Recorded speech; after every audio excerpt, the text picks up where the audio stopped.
Hi. Hello. I don't have chat on this screen. I think that's an oversight on my part. I apologize. I think it used to be here. I don't know where it went. That's okay. I won't be here for long. For those of you who are unaware of the title of the stream or the general context for what is going on, this is the anniversary of the Int TV Twitch channel reaching affiliate status, which was our big first foray into ever having any financial income from this, even if it has technically been negative this whole time. So, in a bit of a disruption of the normal schedule of everything, I have just fallen into an ad break. Dang it. That's okay. In celebration of that fact, as well as just like a decent, independent of everything else medium for talking about it and other related things, because there's going to be announcements today as well, I've decided that we're going to do a very simple, very calm, and very relaxed art stream. This is also, like, perhaps my first time seriously using hit art program Krita. Normally, I use Clip Studio Paint, and I use Clip Studio Paint because it is what I used to use for making all of the thumbnails for things. And I can't really move away from Clip Studio Paint because in order to get the text in the top right corner that has the date with the cool green horizontal stripe lines like a classic CRT horizontal scan type beam, I am using very specific Clip Studio Paint type filters and presets and stuff, which don't translate over well. So with the move from Windows to Linux that I did several months ago, I have to, operate Clip Studio Paint through, classic non-emulated simulation of Windows stuff on Linux, which is a little more inconvenient. Primary inconveniences involve the fact that I can't copy paste, and I can't, I can copy paste. I can't copy an image or just like drag it over into CSP naturally. I have to put it in a dedicated directory and then open it from CSP in there. It's a whole process. But Krita, that's just running natively. And I have no plan. I have no structure. I should probably do the official affiliate announcement-y stuff, but I'm going to wait until the ad break ends, because all of this is preamble right now. So if you'll bear with me for approximately 1 minute and 50 seconds as we sit on a blank screen, then we can actually begin proper. I probably should have waited on the starting screen for a little longer, but I saw people in chat and I was like, oh no, they're waiting for me. What if they don't think I'm there? It's fine. I want to give like disclosures and general information, but nobody's going to hear it, so I have to wait. I have to sit here in metaphorical silence for another minute and a half. It stinks. Because I'm like, oh, I'll take this time to explain what's going on. No, I can't. That's the content of what's going on right now. I know you can see, you're like a mod and also subscribed. But I'm gonna wait. This also gives an opportunity for more people to show up, I imagine.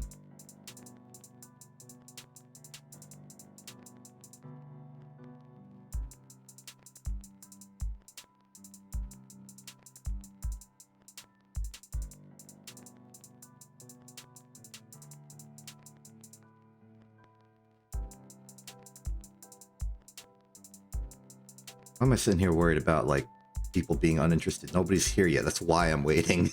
And nobody's going to be disinterested in what I'm saying or not saying right now because they're in an ad break. They don't see me not saying it. I guess what I'm worried about is the VOD. People showing up and be like, oh, hey, cool art stream. It starts with 2-3 minutes of exception saying nothing and then leaving. They can just fast forward. They have that power. You have that power if you can hear me. You're in the future. Okay, good news. The ad break is over. I can now sort of explain what's going on and all the things involved. First off, I'm doing an art stream. I'm gonna try and art good. Results may vary.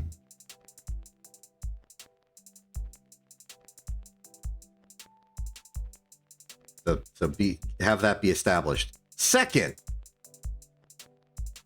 I guess I should start with the things. It's the affiliate anniversary, and I have scheduled this to be the official int release of the very first ever int merchandise ever. So congratulations to that. Lark, if you're still here, can you post like a general announcement-y message in the stream chat so I can pin it? I would appreciate that. In the meantime, I have this lovely art canvas. I may as well get some of the pictures provided and share those. So we have 3 things that are now available for purchase. We're going to start with the symbol one. Designed by Thega during my anniversary stream. It is a lovely hoodie. Behold. It's probably like way zoomed out in a different location. Hold on, I have to do my introductory joke to this stream because I had a joke prepared. Alright, I trust you are now sufficiently startled and surprised. And now we can zoom out and look at it. So here's the hoodie. Behold. Here's the front of it. The back is also important because it has more than just that on it. If I can get a picture of that as well. There it is. So these are the two sides of the hoodie. I would like to give a thank you to Thega for prototyping this by drawing a picture during the my anniversary stream.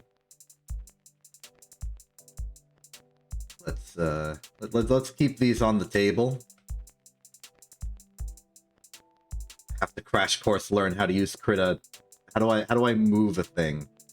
Where's the move? Oh, here's the move tool. There we go.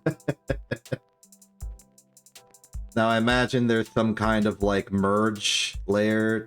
Yep, there we go. Oops. Do that, I guess, and then just move the whole thing up here. There we go. That's a nice merchable location.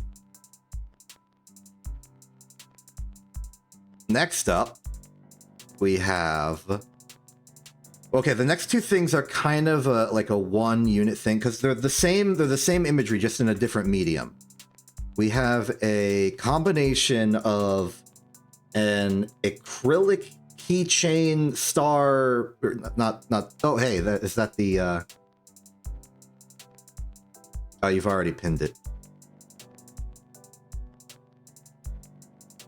Great, cool. I forgot you can do that as a moderator. So we have an acrylic keychain charm thing, and we have a sticker, and they both have the same image on it.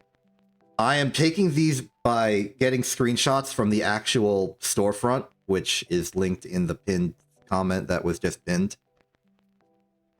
So this will be exactly what you see on the website as you go there, as evidenced by the fact that this is a blue background. And here's the other 2. I have failed to paste it in. Let me try that again. There we go. Behold.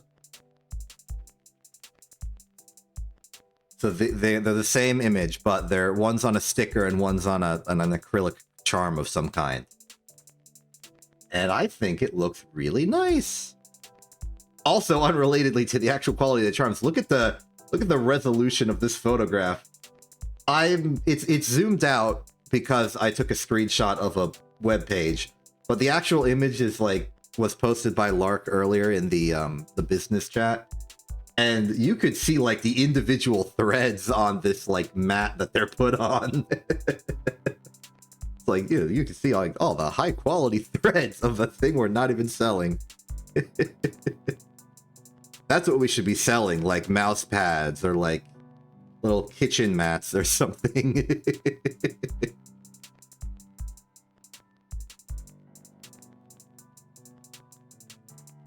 Funny stuff. Yeah, buy our merch so that Lark can make better staging for promoting the merch. All right, we can put those up here. Make it a little smaller. This is the like rescaler transform tool. Okay, there's no aspect ratio maintaining. Is that a setting? Wait, maybe if I hold shift. Yes. All right, I'm learning how this works. I don't want these to be too big, because I want to be able to actually have room to draw on this canvas. But I also want them to be visually available so that people can see the merch, be like, wow, that's some good merch, and then go buy it.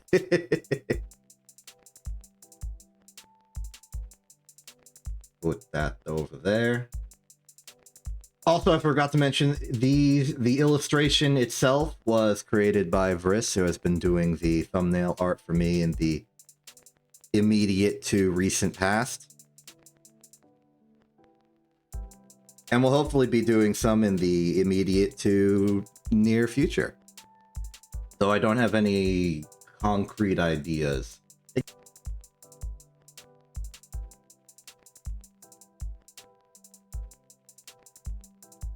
It's a little difficult because when you have like for some games, it's a very clear like how I fit into the circumstances around it. There's the Ace Attorney art that we had, which was just Acela and me behind the bench, both like mildly freaking out in different ways. And then Opus Magnum, I could literally hold the elements and try and smash them together to make a new element. Outside of that, it's less clear, and it costs money, so I have to very strictly have a budget, because I only make like individual digits of dollar per week. Please buy our merch so I can make a second digit of dollar per week.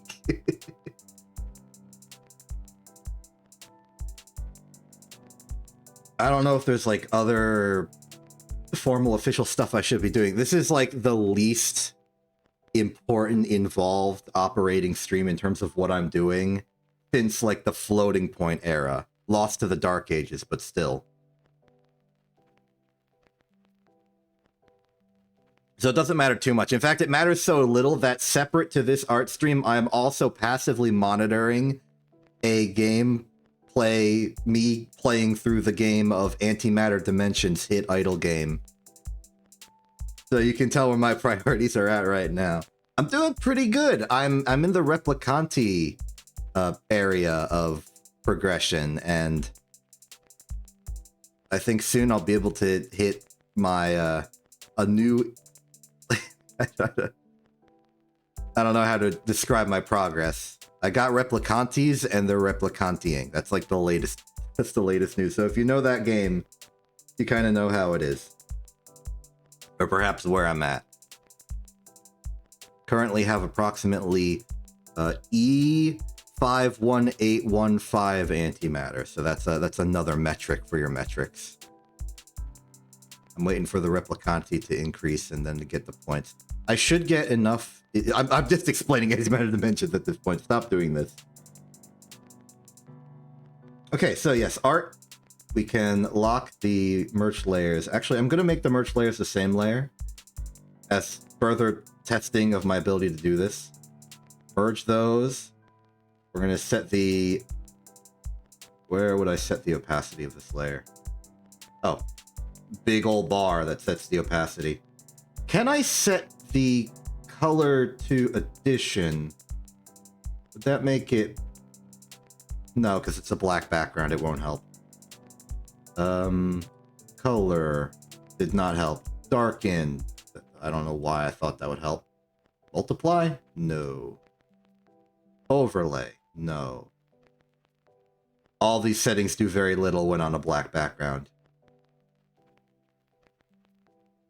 Now I'll just go to normal. It doesn't have to be that opaque. It can be 75, and then we'll put it down here. Call that good. This is the merch. You can perch this. Where's the pen tool again? I'm using this. I'm going with like a pixel brush because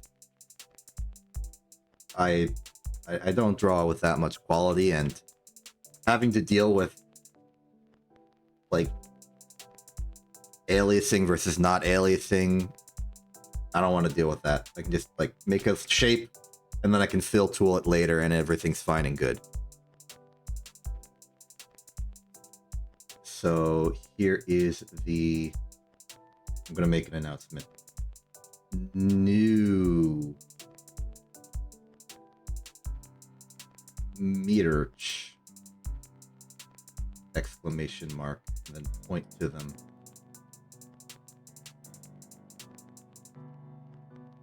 There we go. We are now sufficiently marketing. Let's go do some art. I have no plans for this. Hence why I drew Boo the Ghost and a little smiley face.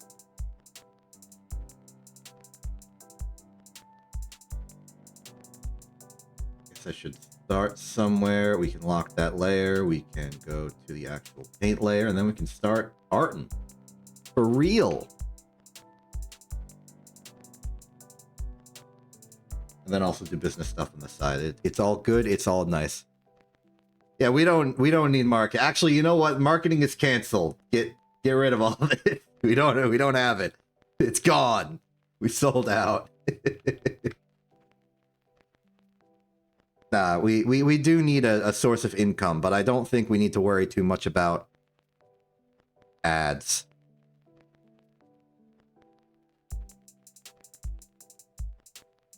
It'll be there. People will be like, I will make my own informed decision as to whether I wish to purchase this item or not, and then they will do that.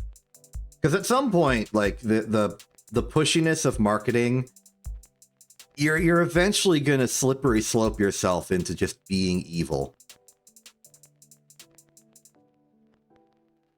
Good job. You posted one sky toss. Congratulations. Wonder how it looks. Did you credit Verse for making them in the post? I'll just look.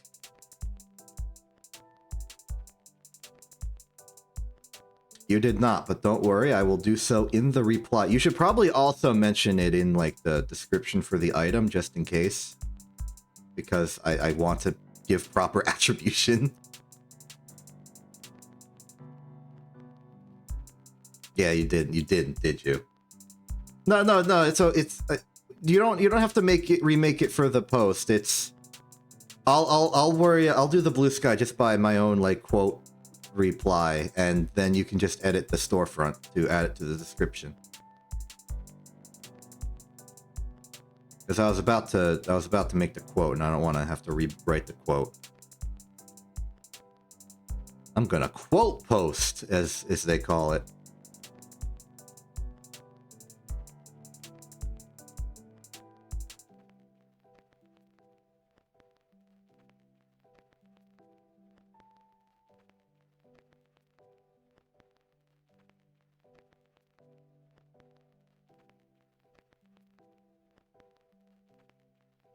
I'm gonna write a good old post. It's gonna be like, thanks to Vriss for designing the keychain sticker. Keychain is not a real word.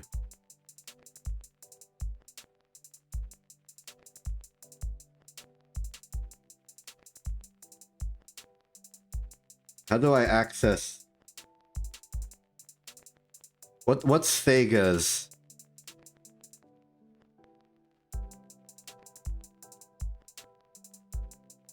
What's Thega's handle on Blue Sky? I've forgotten.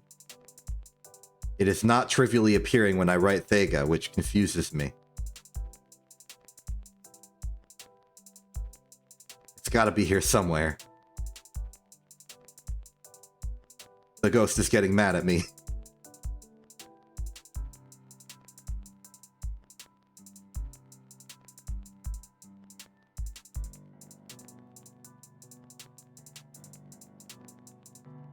I go to my list of followers, I can scroll down and find it.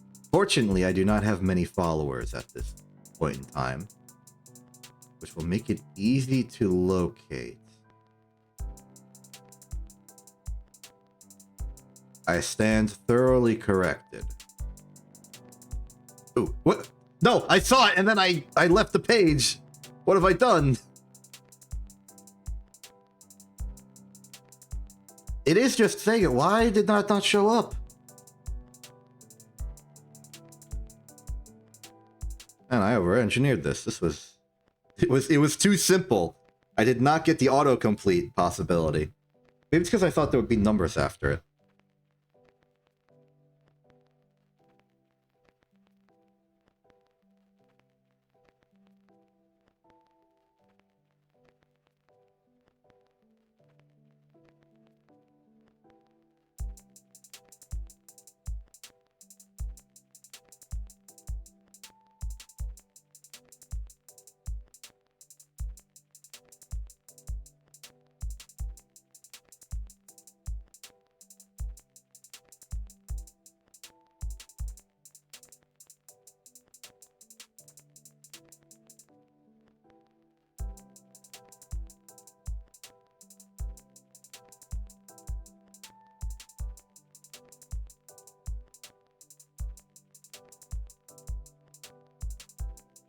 And before I post, I gotta go to hit website random.org and roll a random number generator between 1 and 255. Actually, 0 through 255. And we rolled a 37, so I still don't have to worry about that.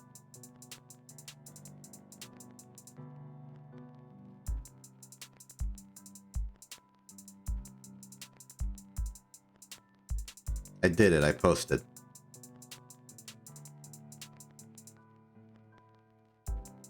The RNG. Okay, so I'm running this like long running joke on tags for things on Blue Sky or other social media in general, where I'm pretending it works like Pokemon Generation 1 100 accuracy values, where if you roll a 1 in 256, you actually miss even if you have quote-unquote perfect accuracy. So every time I post a post, I roll a number to see if I roll a 256, well 255 in a 0 to 255 range. And if I do, I'll add like the special 1 in 256 tag, which I have not had to do yet, and also have not decided what the tag will be yet.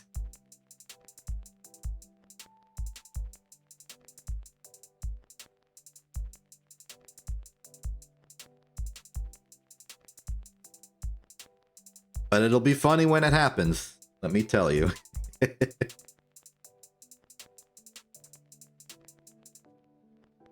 Alright, I think I'm out of, like, proper official business to business. So, what we want to art. I gotta learn Krita, so let's start with something simple and not deviate from my like white on black type color palette. I'm gonna need ideas.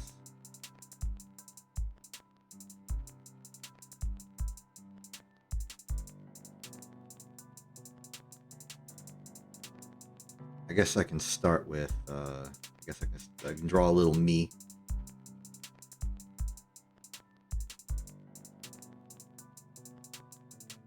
That's a good place to start as any, as we wait for cool ideas from the chat.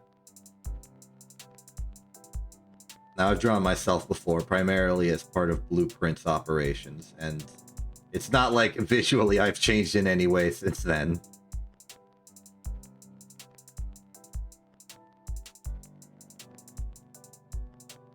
But it's just a good opportunity to remember how to operate an art program.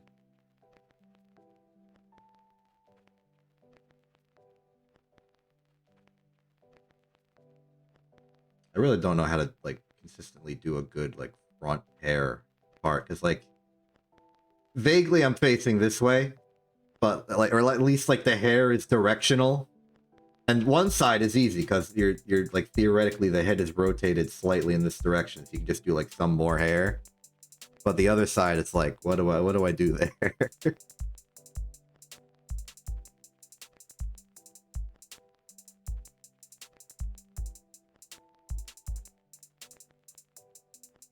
And we can go down here. I'm doing the silly thing where I scroll by zooming out and zooming in slightly lower.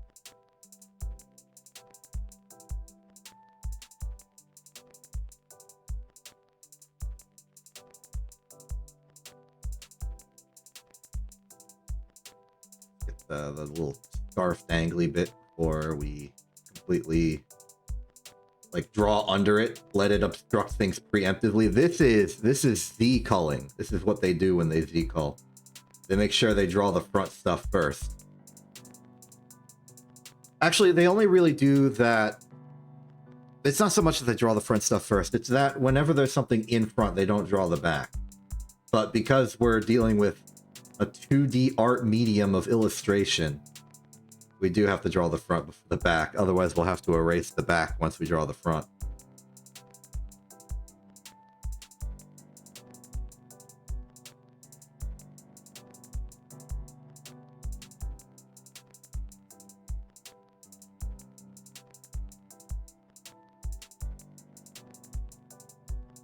How do I erase?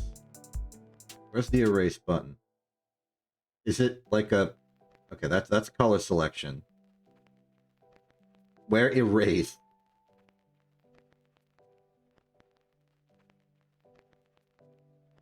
Oh, there's an erase button. Okay, that's it's like a toggle. I see. You can draw and you can undraw. That's a weird way of doing it. I kind of like it. It lets you like draw and undraw with the same brush in like one fell swoop. The ultimate undraws your line. Yeah.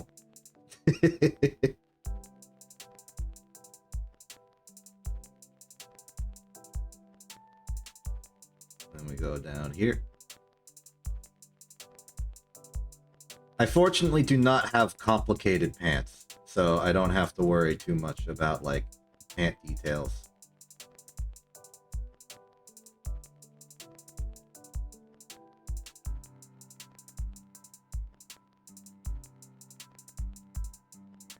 And I also do not have complicated shoes. So even if I did have complicated shoes, I would not really put much effort into drawing them because I don't want to. Then we just do like a little vague spiky bit to denote the concept of hands. And it very conveniently makes like the triangle on the back of my gloves when I do this.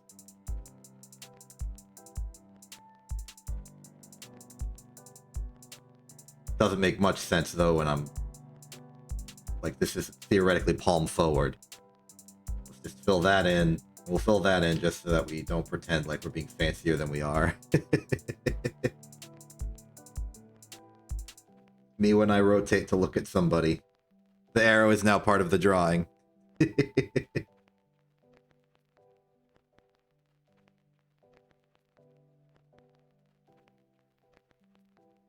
little more back here. Very good. All right, cool. And in all this time, I have not gotten an idea from the chat. You're neglecting your duties, Lark. I say after you've done like more than you usually do in a day for business.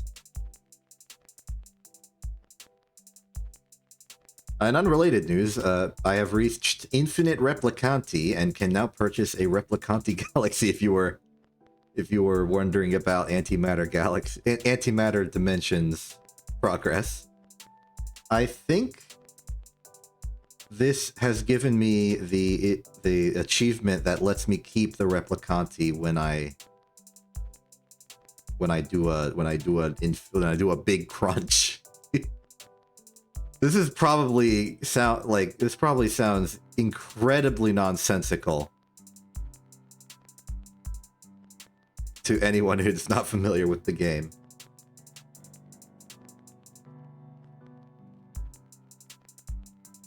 Now we let that build up again. In fact, now that I can do that, I should big crunch now, and that'll give me... I mean, there's no point in big crunching now if I'm already just on the road to progress. Anyway. Okay, that is like an entire drawing done. Let's box tool. Let's move this into a nice and convenient corner. There we go.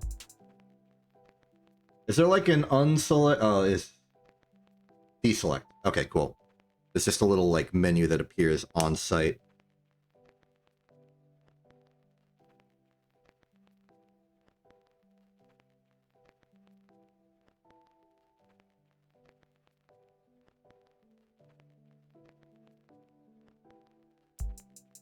Okay, now what?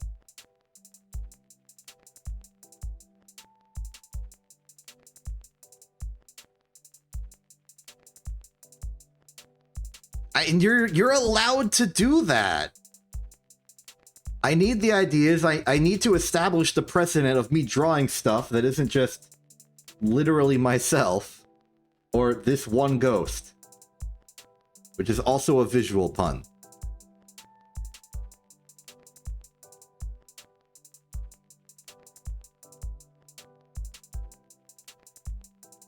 You know what? Fine. We're birding up. Okay. We got various bird options here. Let's draw like the simplest abstracted concept of a bird real quick, which is like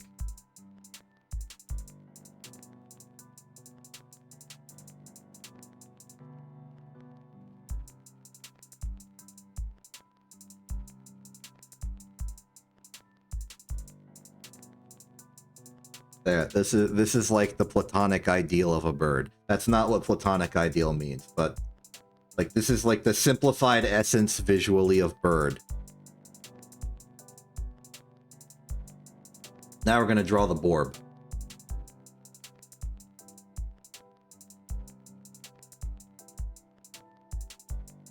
Alright, so first you draw a circle, then you draw a circle, then you draw a circle, then you draw a circle, then you draw like part of a circle. It would be a circle, but like the rest of the circle is like been called out by like, you know, masking. Image masking, classic thing you do. Similar over here, you're drawing a circle, but it's like behind this. Then you draw a circle. Then you draw a circle, but you like deliberately do a really bad job drawing the circle. Then you draw a circle. And then I forget how like feet are established for your borb. Like, is it more circles? I don't remember. Is it like stick leg? All right. So we're gonna have to do a. It's gonna be difficult for me to justify this as a circle, but if you think about it.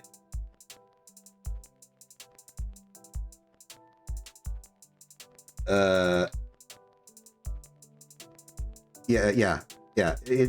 Okay. Oh, right. They have circles on the end. Okay, but still, this part, is that a circle? Here, let me justify it to you.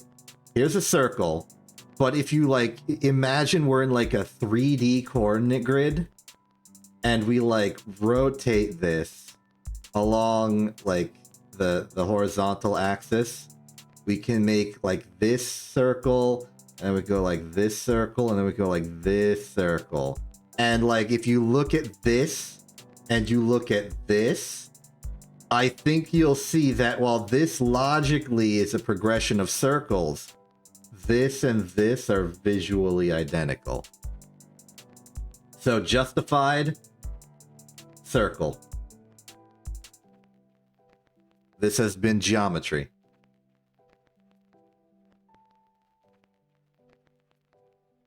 You've become geometry.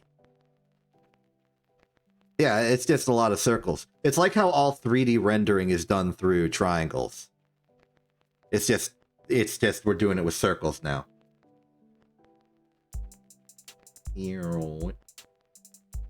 There we go. Cool. Another art successfully arted. Also, hello. I forget if I said that when you said howdy.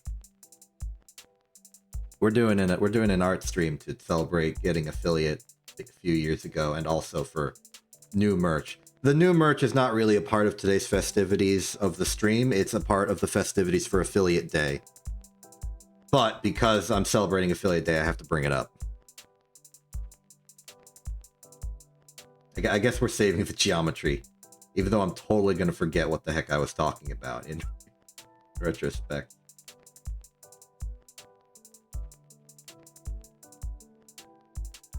Okay, that's a solid idea on the books. Oh, I forgot to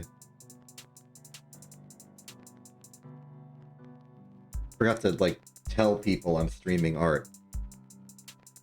I should tell them. I gotta set myself as live on integrated website. Being a streamer is tough. You gotta like manage things.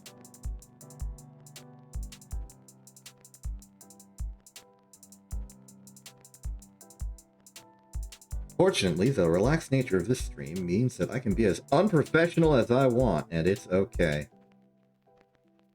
Then again, maybe I shouldn't be unprofessional in a context where I'm literally trying to sell something to people. This of all streams. Now, this is the stream I should be putting on a business suit and slapping the roof of a car and be like, this bad boy can fit so much merch that you can buy.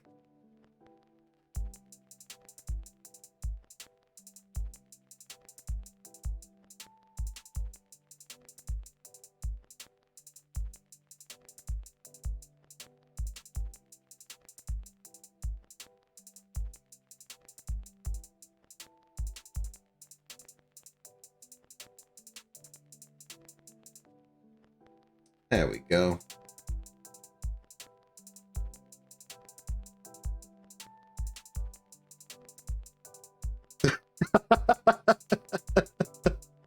Oh, wait a minute.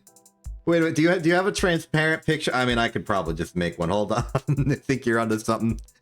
I'm gonna wear the merch. I can probably just like overlay a picture of the. If you send me a picture of the hoodie. Send me like the highest quality, like megapixels of image that you can for the hoodie. I'll see what I can do.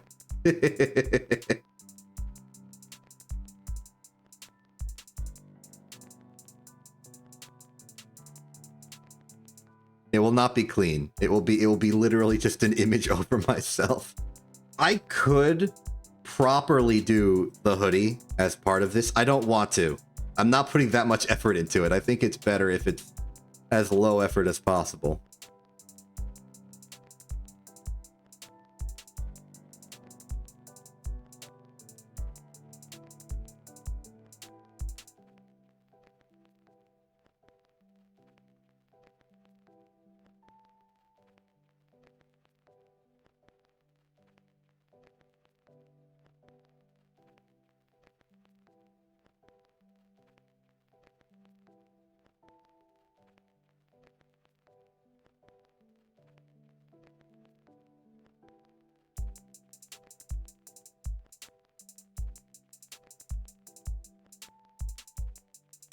I'm gonna also post that I'm drawing and need help from the masses on how to draw good.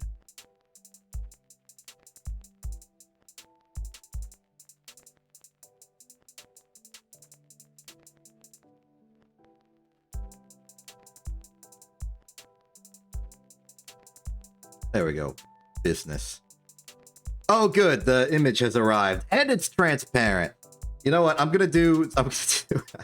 Actually, I don't think I can do the image manipulation in this canvas, but maybe I can make a new canvas. Maybe like some kind of new from clipboard option. Create from clipboard. Ah, there we go. Boom. Excellent.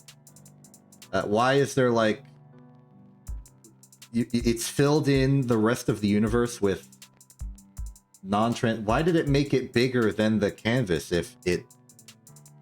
Huh? I mean, I guess this isn't like strictly a problem. I could just delete. But then what do I do with this big ol' thing? Invert selection, I guess move it here. What the heck? There's more pixel. Who added more pixel? Why does this have a border?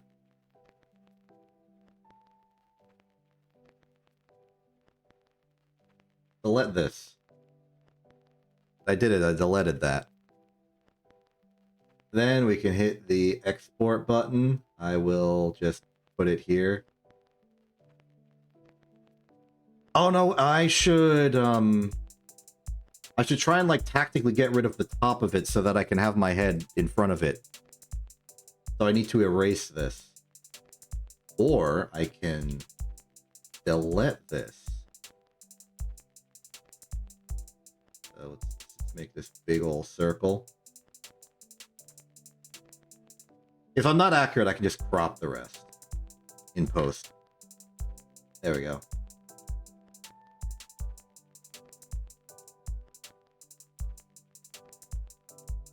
Okay, that's step 1. Step 2 is go over to OBS and do something funny.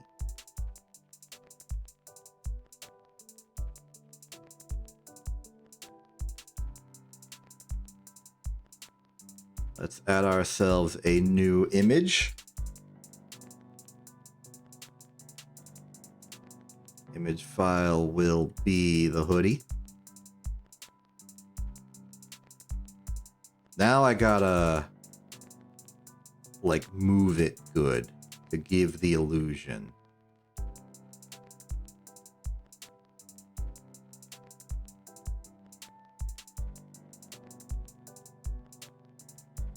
You know, I think we've got a winner here. How is this looking? Check me out, I'm hooded. Beautiful, beautiful. Okay. Back to the actual art. Where is the actual? Oh, these massive things are tabs. Gotcha. Don't save this one. We're back here. Okay.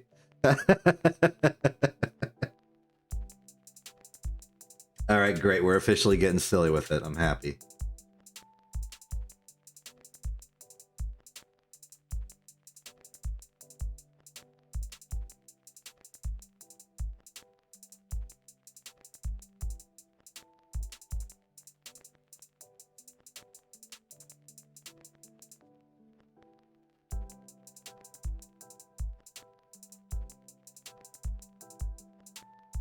Okay.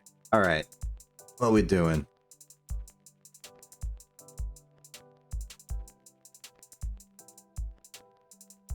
Hold on, I'm going to draw an ellipses. Depending on exactly where the multi-pixel, like, because the pixel brush is a circle, but it's like approximating to where it should be. Like you can see here, I drew a perfect square, but I am failing to reproduce these results. A little low, okay. And oh, nope, up to the right, a little more. There we go.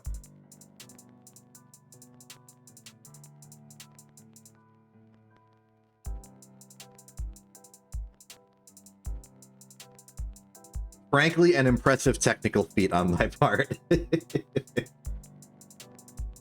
Yeah, we should have an Acela. I'm gonna actually get like a proper like reference for Acela, because I kind of phone it in a little bit when I'm drawing Acela. Acela's costume is very detailed, and I don't really have that much detail to work with on a 5-pixel brush at the zoom levels that I operate. So I'm gonna try and counteract that by just having a lot of reference material. This will be the fanciest Acela I have ever drawn, hopefully.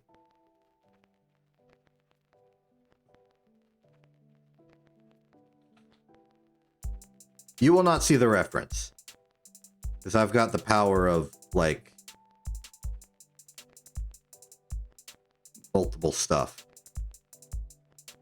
I got Windows.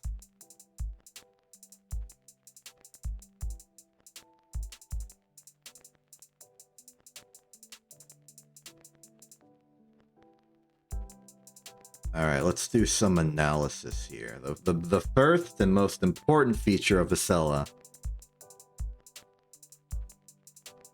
Okay, I guess if we're talking like the silhouette here, there's a few things going. One is like the fancy jacket that goes like woo and woo at the bottom, right before the legs happen. So it's like you got like almost like fancy wizard cape pants, but only for the pants. And then it goes up, and then you get like, wait, this is the and you got like the cool cover thing on one side, and then you've got like the arms here and the arms here. This is the like the essence of the Acela silhouette to me. That is not an Acela drawing. We gotta start. We gotta go from the top.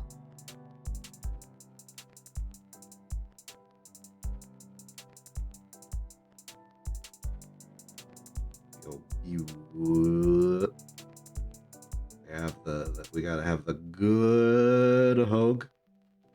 Nice crescent moon for like astrological symbolism. And then the hair is, it's kind of like a big like fluff. It's very dense, but in terms of like spiky outbits, there's not that many. They're like very small individual like pointy things. Like this. And then it's just sort of like wavy, like swoosh to connect them.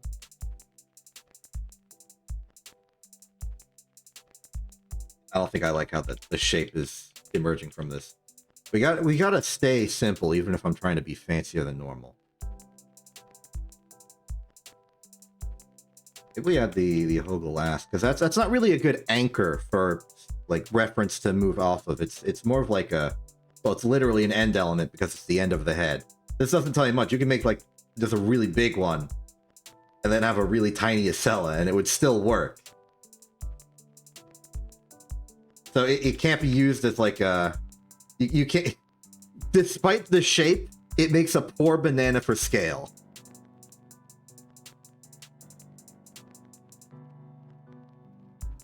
So I think we gotta start with the eyes. And I really don't have the technology to do good eyes on this, so we are gonna do... Actually, I had like eye technology for everyone in the old Blueprints art thing. What did I do for that one? I go to the media tab and scroll way down. Shouldn't have to scroll that. Yeah, okay. Yeah, okay. For me, I just had the glasses, obviously. For Lark, I did like the dot with the little spoke deal, and then for Acela, I did like curve eye.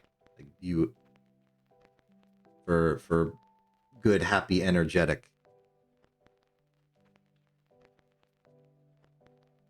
Making creative decisions is difficult.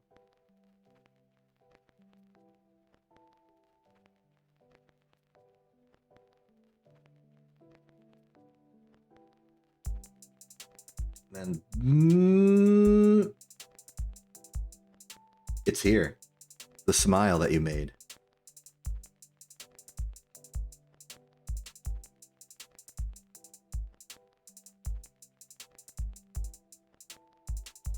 Given the shape that I've made of a face here, it kind of looks like we are very intently looking at something in this direction, and I think I will lean into that. Okay, next, we got like one big spooky hair bit here. And then for the most part, it's just like a bunch of like swaying outside things. Like, again, very dense. And then the other important thing is that like the lower face is connected with like curve in bits.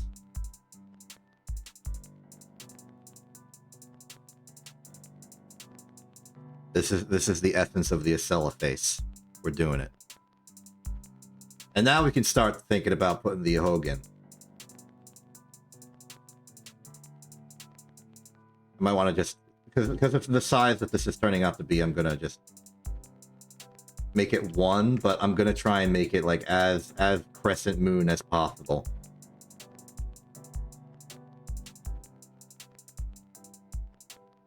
There we go. Maybe I should still leave it for later. It's like the easiest part to make, but it decides too much and too little.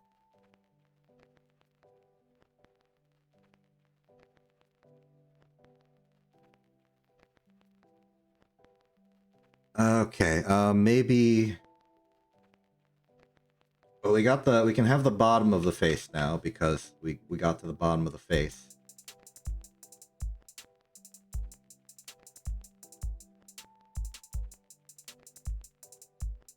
Here we can have like little spooky hair down here.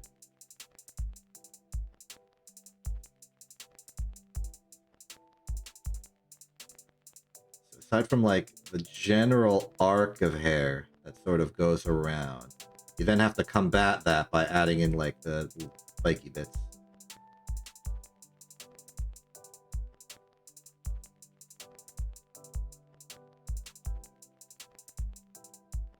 It's fancier than I'm making it out to be, but you know, you're getting the impression, which is really the point.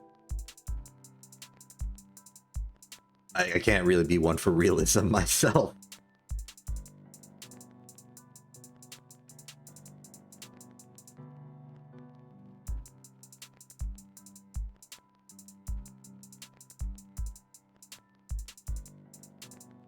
There we go. That's what we're missing. A little fill in the hair there. This has sort of turned into a jumbled mess. Let's see if like erasing some of the interior bits helps with that. I think it did. I think that did help.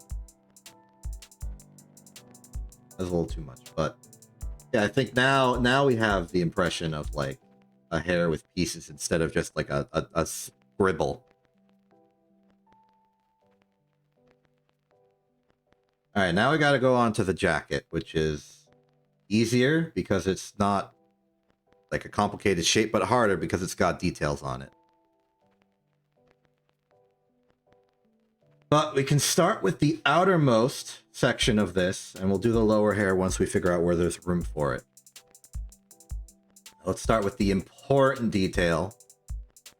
We've got the overarching like big like the big fold out part of the jacket that like folds out and is like outwards, despite the jacket being a thing that covers inwards. You know, that thing I don't have on mine.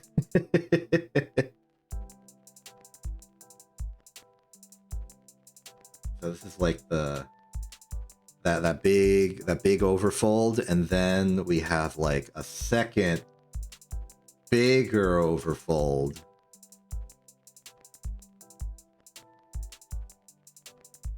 Which then sort of defines the shape that like the interior of the jacket does, doing its like jacket interior stuff. So we'll keep that. And then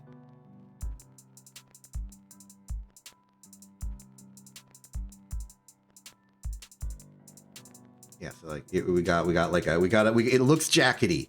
We don't have the rest of it, but it looks like a jacket type thing. Then we got the cool shoulder cape, denoting them as a general in the stormtroopers, despite the fact that it's not orange. Still got general rank.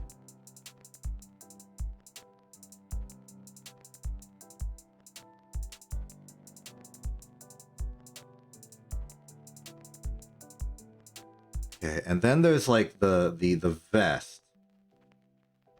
So we can put like vest type stuff here. It's a vest. And then it seems that like this jacket is it's the jacket is like an origami structure. Because the outer jacket like abruptly cuts, and then the vest like vests out from there, coming like the vest, but then it continues under the vest out this way. So you've just got like a little cut in the jacket so you can like layer out the vest, and then the underside is like ready to go under it. It's a little confusing. I'm not saying it's like non-Euclidean. It is Euclidean. It's just very, very custom made.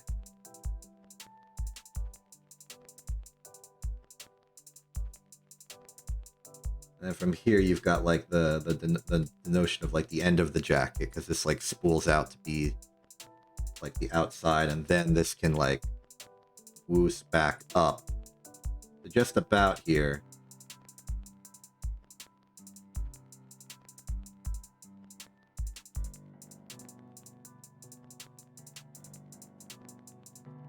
And like it'll go up to, just trying to like think like where the arms are going to be in all this. Like it goes up to here, and it goes up to, well, it goes up to here because that's where the cape is on. And on the other side, it like goes up to actually just be where the shoulders would go, which is basically like connecting to the outfold.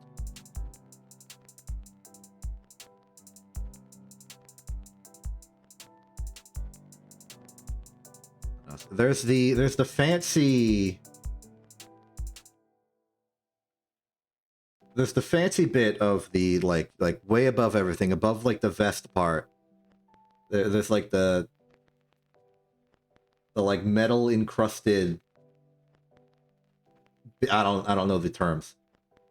For that, I'm gonna go to like a size 1 pixel. I'm going to draw like a vertical line, and I'm going to fail to draw a vertical line. And then I'm going to draw a real vertical line. And I'm gonna like blocky pixel art in some approximation of that. Here's a spider.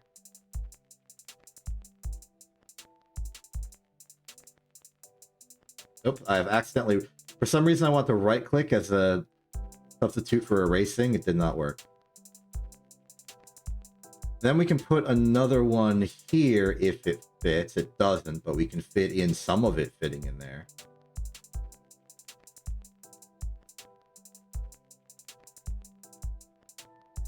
There we are. Detailing. Back up to size 5 brush. Thank you very much.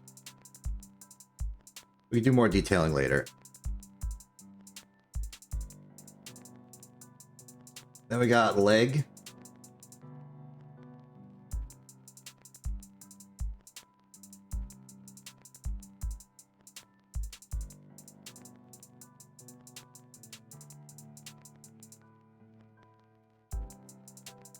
I don't have a good sense of anatomy, so I don't know how far leg should go, but I think this is relatively good. So like cut it off there and just add like big shoe. Got like good old boot. It's easy when it's a boot. You don't gotta deal with like details. It's nice and utility.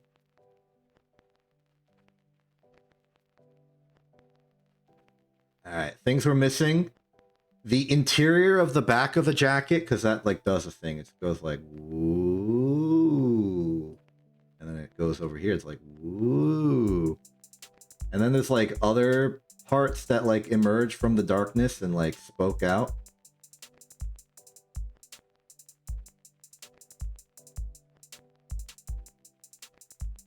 Now we can start dealing with the action of the scene. I don't know what the action is, so, but I think it would be cool if Acela could like, cape's leaning on the arm and the arm's kind of going out. So it's like, hey, but we do like a 90-degree turn, and it's like a cool little hip moment.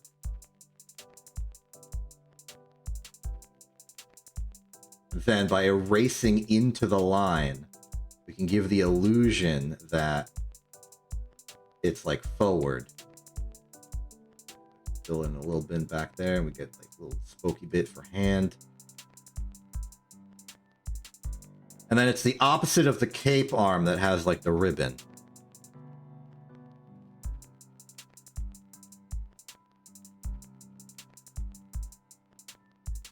Now we gotta decide what we're doing. What's Acela looking at?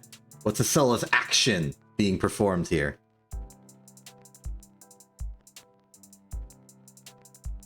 You know what? We're gonna lean into the and make like a cauldron. Acela's gonna cook up some shenanigans. I don't know exactly what field of magic Acela purports to be in. If I've been told, I have not remembered. But we're gonna do some classic witchery type stuff today.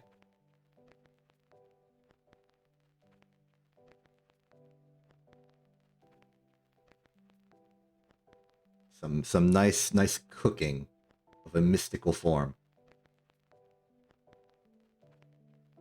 So here's a lovely round cauldron entrance. Acela's gonna have like a big old stick.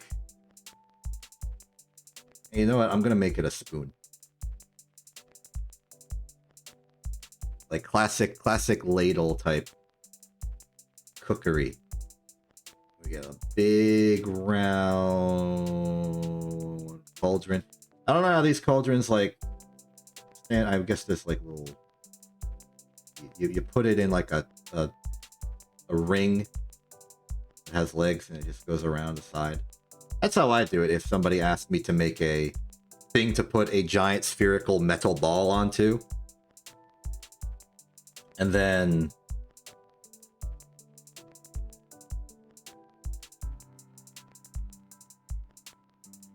for the funny of it, I'm gonna make like world's tiniest. You know what? I know exactly what I'm gonna do.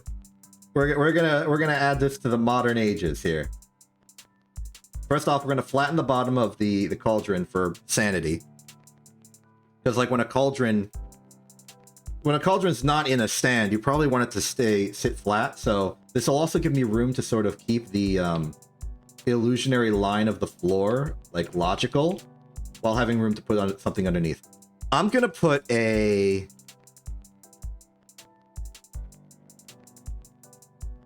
need to get a picture reference of this.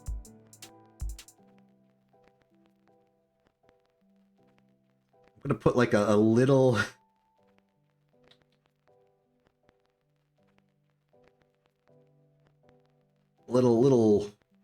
I'm gonna need a smaller pen size for this. I'm gonna make like a little gas range.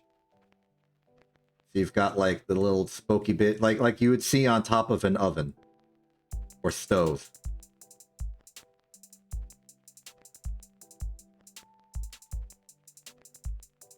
And it's gonna provide like blue. This is gonna be the point where I actually have to pick a color. What's a good stand-in for like the color? You know what? I'm gonna make it purple. So it's gonna like spew out a little flames around the outside here.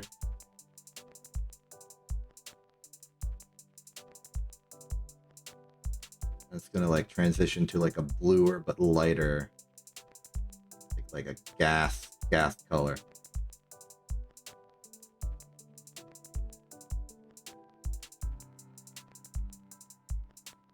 Larger flames. That's right. We are. The witches have modernized. They are now using propane to do their brewing. A nice, clean burning witchery.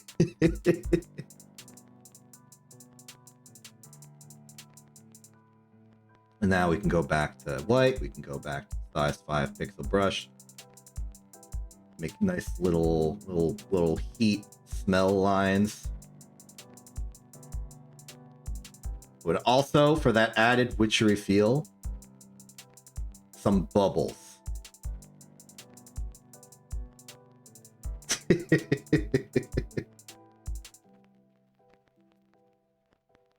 Oh, you know what?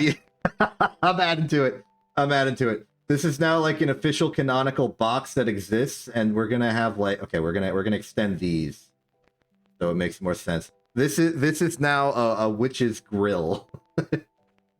We're gonna take this pipe, this little tube. It's gonna go to a nice little classic propane tank. What's the bottom of a propane tank look like?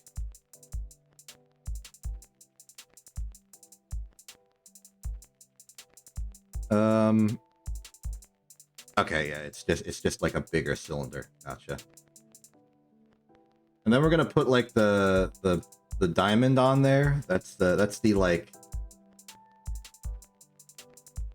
This is the diamond they put on like materials in containers so that you know how dangerous they are. Gonna go down to size 2 and just like whoop. There. Now we have the proper safety information for what this is. Add a little valve to the side of this.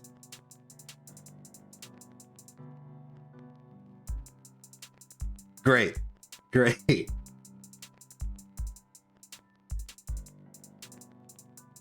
Estelle will be cooking the barbecue for the for the rest of the magics.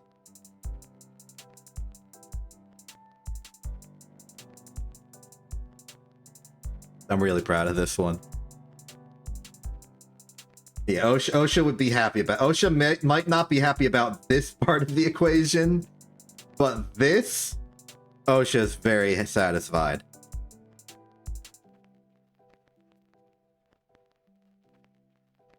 You will not be seeing OSHA complain about this.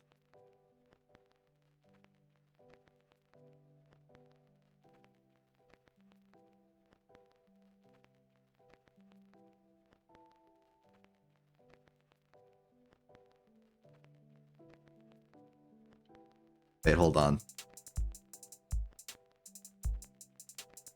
I'm gonna yes and myself.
Okay, this is falling apart.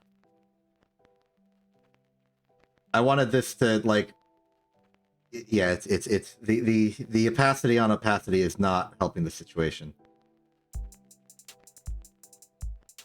We'll barrel through and then we'll fix it in post.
I tried.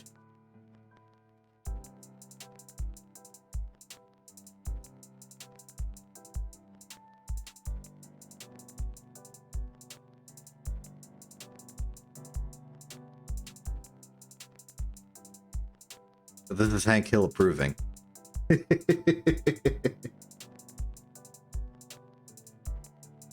Okay, now we can take that and we can move it slightly over here. And then we can take the whole thing. Not you.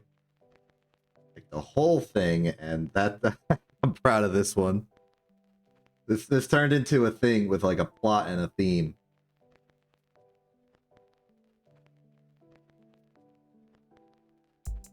Very good.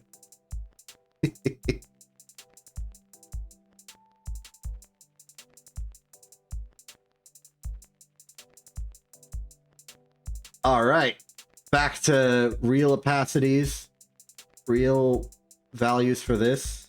That's a 5, please.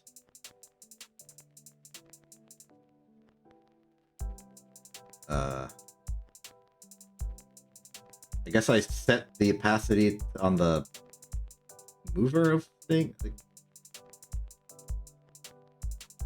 I guess it just doesn't use that data. Okay. All right. Good stuff. Good stuff. I should also point out for completeness sake that Acela also has separate merch to Int that you can purchase elsewhere. I don't remember where. And then hopefully one day Acela will have Int merch, and not just Acela merch, but Acela Int merch. That'd be cool.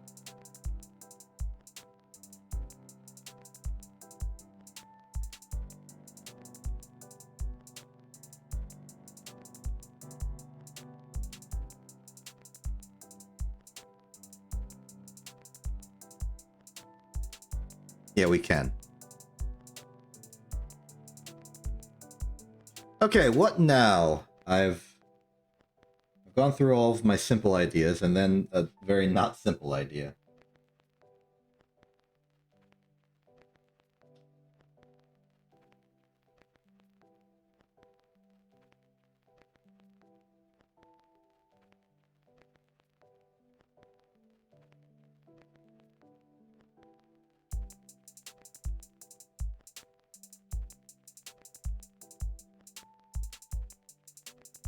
Quint and Rose are harder to do. Quint because Quint's got all the detailings of like a person, and Rose because I don't know if Rose is canonicized exactly how it's depicted. I mean, that's why we got Rose Pog as just the drawing of a rose that says Pog on it.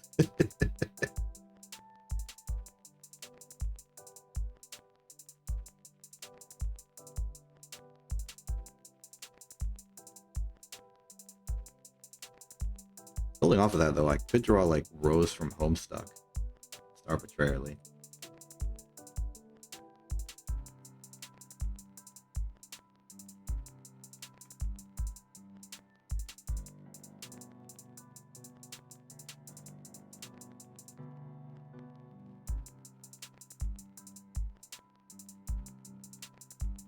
Going off of like the actual like sprite of Rose for this.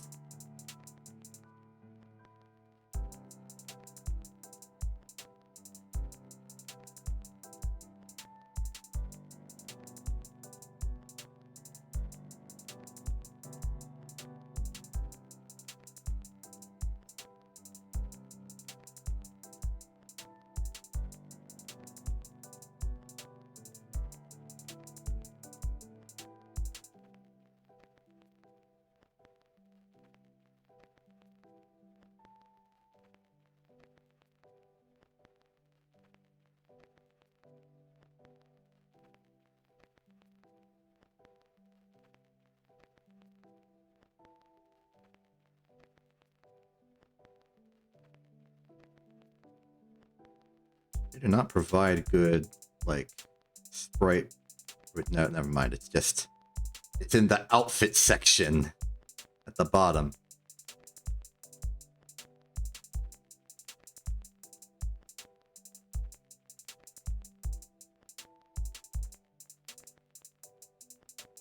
Problem here is that I have a black background and Rose wears a lot of like dark clothing. This complicates things somewhat.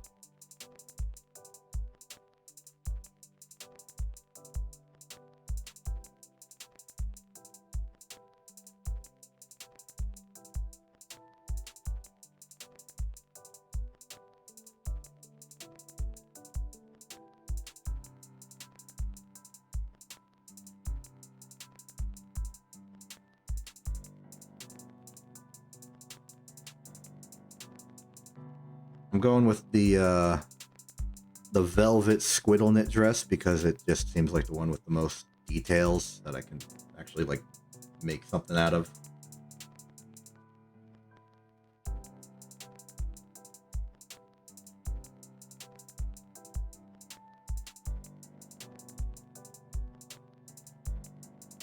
Evil spider.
I'm experiencing the difficulties of like starting this in one art style and switching to another.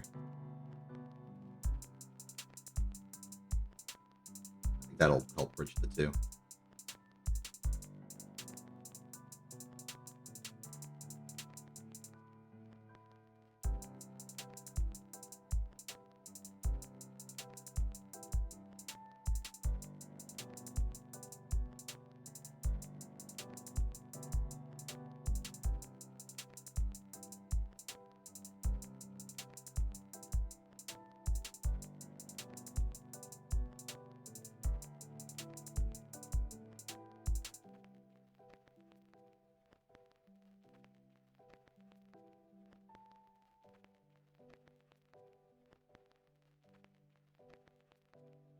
Then we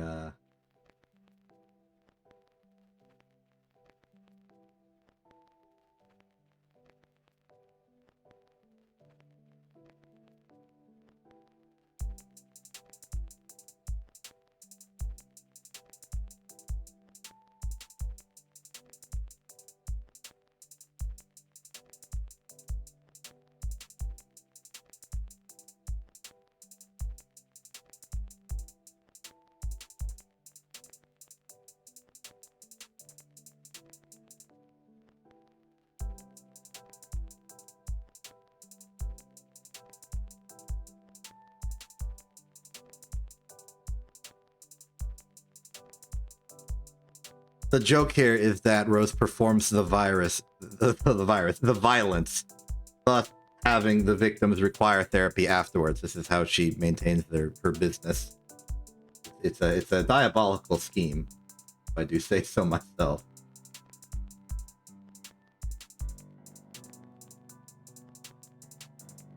Oh, that one was nice and efficient.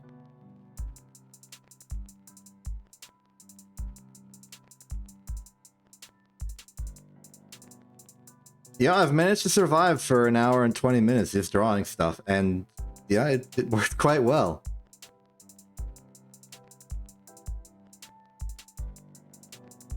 I do not have much experience drawing for extended period of time. I did plenty during the Blueprint stream, but only for very seldom occasions. And even then, with only like one theme that I had to work off of. The one time I did draw for an extended period of time, it was the Blueprint's technical finale. And that was one drawing that I just put a lot into. And it was about the game, so it was easy.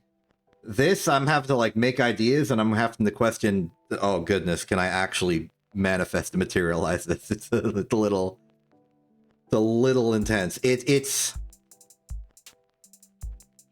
forcing me to improvise a lot, which is stressful for me. Or at least intimidating. And I'm trying to balance it by just having a consistently tempered expectation for my own artistic skill. I'm just happy I can like convey what I want to convey. That's the important part, I think. As long as you can communicate the intent, it's good. I don't think I'm going to be winning any like major artistic awards, but I do think I'd be pretty good at playing hit illustration game Pictionary, or the more modern online equivalent Gartic Phone. I think I'm really good at Gartic Phone. I can convey the thing that is written, and the next person in line will understand what the heck I have drawn. It's not a high quality illustration, but it gets the point across. If I was given the text, Acela grilling a witchery potion, I think people would be able to see that real good. I would not include the Hank Hill head. That would just cause confusion. Gartic Phone is all about efficiency of depiction.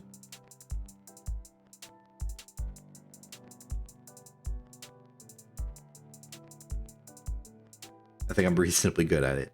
As long as I know what is being asked of me. I'm not too worldly informed, so if they're giving me a prompt for a thing I just don't know what it is, I'm doomed.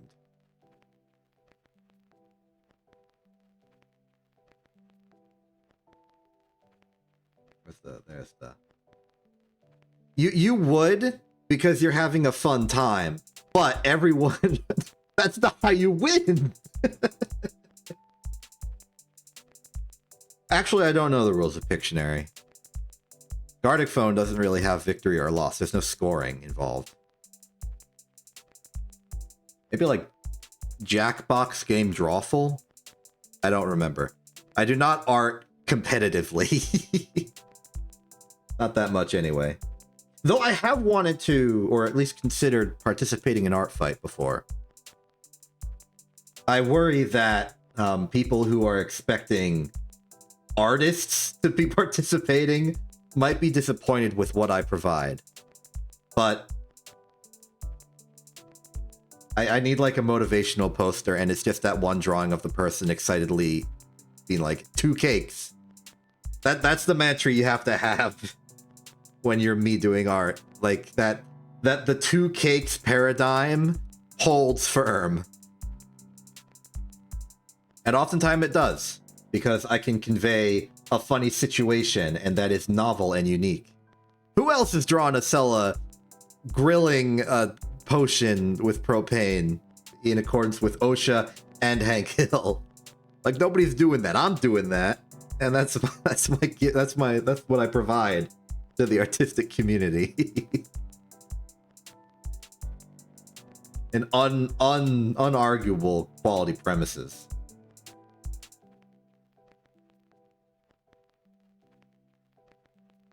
Yeah, our Art Fight is at least as far as I've seen it, the goal of Art Fight is to make like as many cakes as possible. It's just all about getting people into the kitchen and cooking up some stuff. I mean, it is a competition in the sense that there are points and there are teams that are trying to win and accrue points. But in the sense of the individual illustrations, the point is that you make them. It's a competition optimized around volume and participation, which makes it good for 2 caking. Yeah, there is competition, but the competition is there as a motivation for making more cake. I'm gonna draw cake.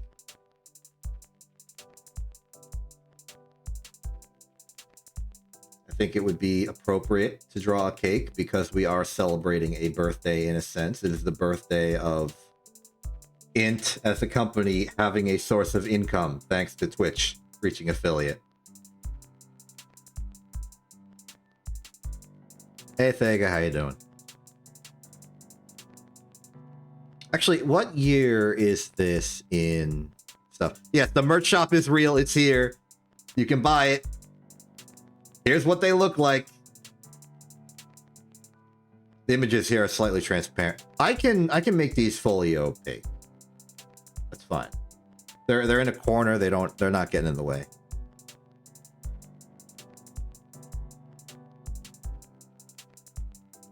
It's very real. I'm even wearing the hoodie, as you can tell.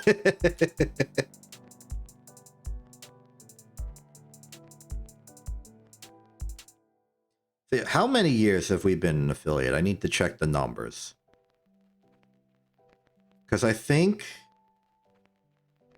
it was around like my first year being in Int. And checking the numbers, yes, that is corroborated. Because I joined in 2021, and we got affiliate this day, 2022. So this is the 4-year anniversary of us having affiliate.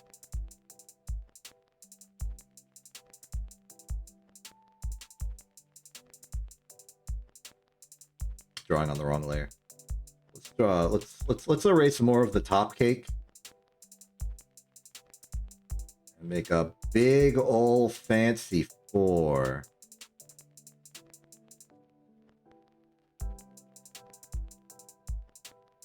There's like the 4 interior, and then we'll carve this out to make it feel even more like a 4 interior. There we go. Now we can put a little lit candle on the top.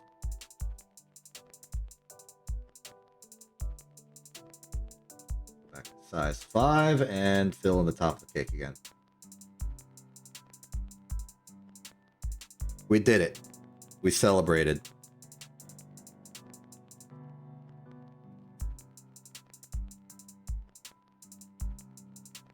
Put this in the pile. Actually, think if you're here just now, how about I show off the illustrations we've made so far? Just this cake in the corner. In order of construction, from left to right, we have this drawing which I made before the stream to jump scare people in a way that doesn't actually be scary in any way, shape, or form. Then I drew this smiley face. It's just a test. Then here's me. We then have a bird. We then have a borb. We then have a 3D diagram that I used to justify that these lines down here were circles. Oh, sorry. I'll go slower.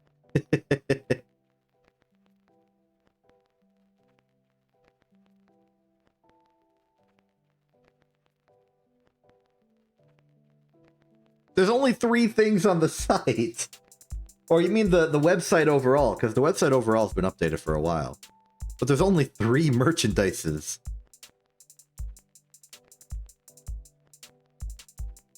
All right, let me know when you're ready. Looking at this illustration of me and this bird.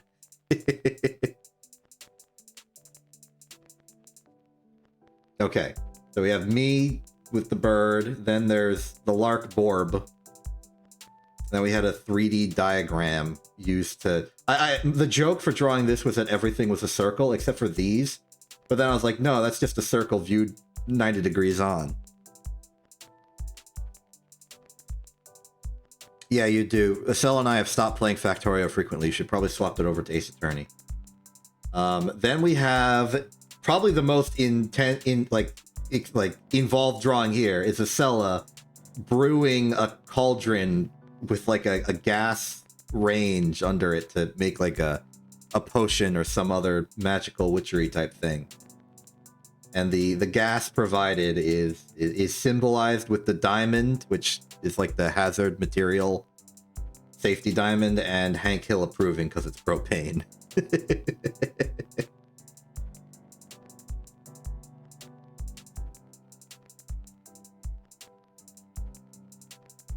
a nice clean burning witchery. And then finally we have, as a substitute for Rose from Int, I have drawn Rose from Homestuck instead. Providing trauma so that you can then purchase her therapy services. And then we drew that cake, and you are now caught up.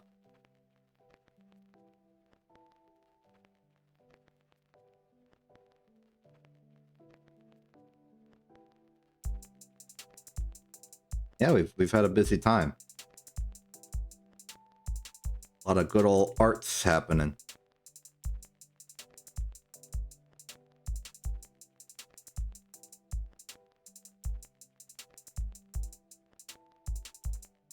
And frankly, I'm on the border of having ideas and not this whole time. It's been a little stressful.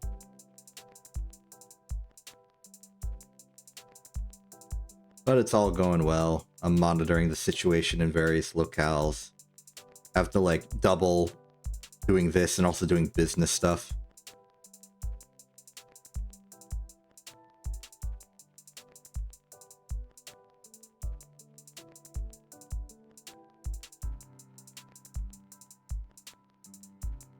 I think I'm getting the hang of this Krita thing.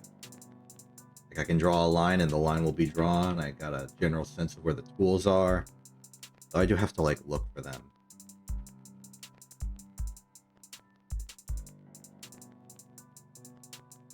I'm gonna do a I'm just gonna do a little bit of abstract drawing for a second, because I'd like to do that sometimes.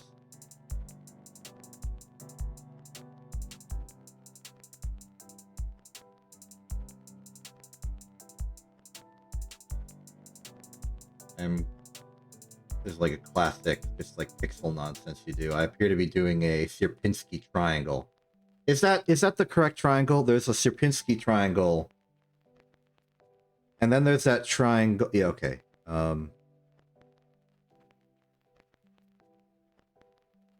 Yeah, okay. The Sierpinski triangle is what I'm thinking of. But there's the other triangle. Is that... The Pascal triangle is the other one. I sometimes get those two mixed up. This is the Sierpinski. The basic idea is, at least with the way I'm constructing it now, is you start with a pixel, and then the next row down, if there's 1 pixel diagonal of you, you draw a pixel, and if there's 2 or 0, you don't. So for example, here, at this spot, I don't know, you can see the cursor. There's 1 pixel diagonal, so you draw 1. And then you go over, and it's oh, there's 2, so you don't draw 1. So you go over, there's 1, you draw 1. 0, don't. 1, yes. 2, no. 1, yes. And you keep going. And eventually you'll draw the Sierpinski. You can already sort of see it forming.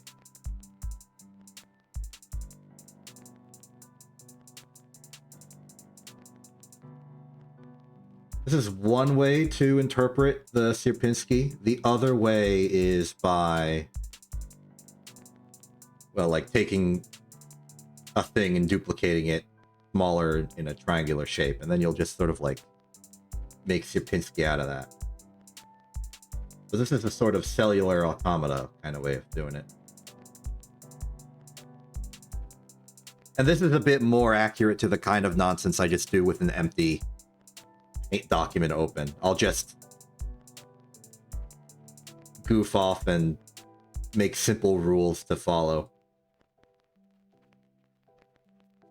And even here, you're seeing we've kind of avoided the thing. And because these two were starting with 1 pixel, we made this, and starting with 1 pixel over here, we'll make the exact same thing. They're not going to interfere. Not for a while, at least. So why not just slot it in? We know what it's going to look like. We've already built it.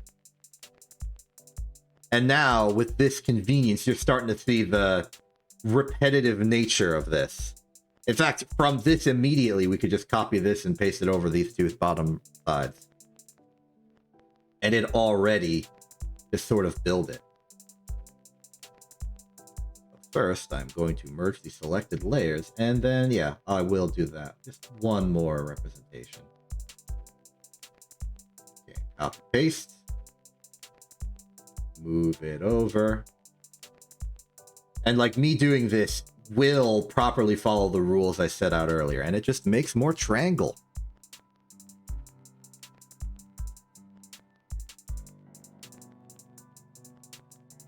Got some room for it. I could keep going.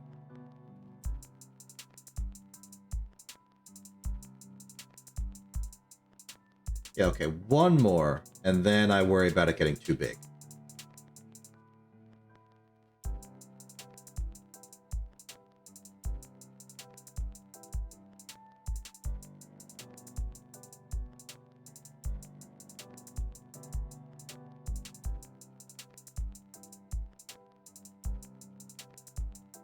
Now it's safe to just take this whole thing, and we're running out of room on the bottom row. We're just going to have to start shoving stuff into places. So let's just put that on top of me.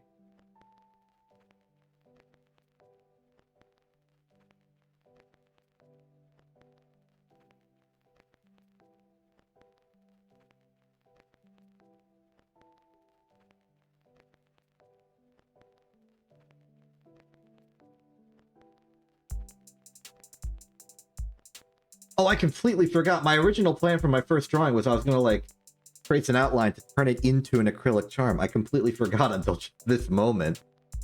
An idea I had an hour and a half ago. Oh, well, I'll manage. Okay, other ideas, other ideas. Start a conversation with me. We'll get the thinking going. I'll make some funny joke and then I'll roll with it, and then it'll become an illustration, I guess. That's how these are going for the most part.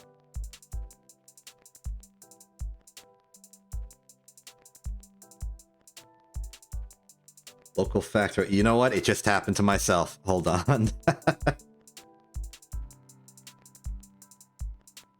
For the heck of it, I'm going to draw a Factorio inserter.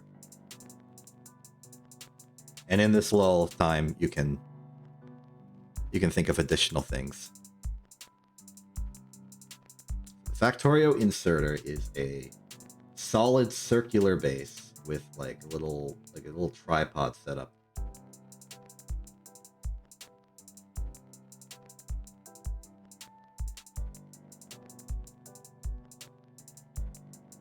Arm that goes. Ooh. Little hingy bit. Ooh. Nice little box square grabber.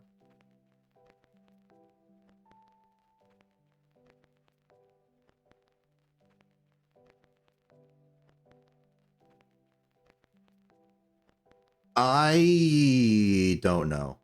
Lark, if you're still here, can you provide this information for purchases? I have to assume it's... Well, I'm not going to say anything. I have no idea. Lark, do you know?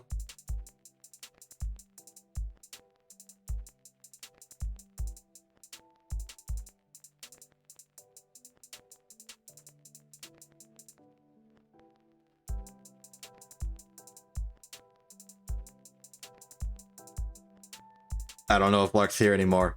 Oh, okay. I don't know what that acronym means, but hopefully this has provided you the information required.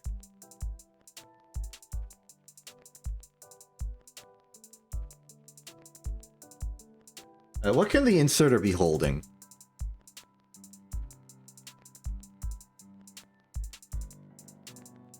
Oh, I know. It's gonna hold an electronic circuit.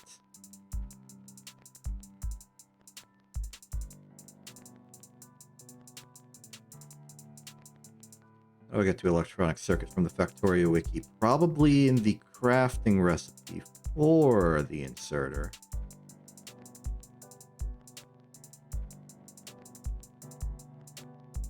Yes, okay.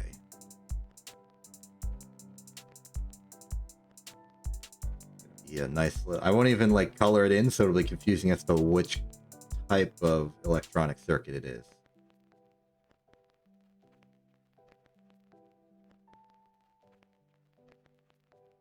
Dots here. We got like a heat or heat.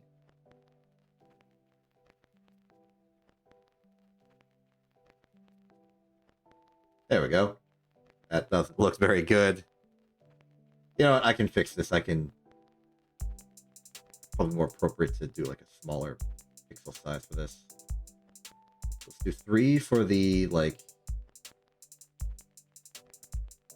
connectors and then 2 for the wire.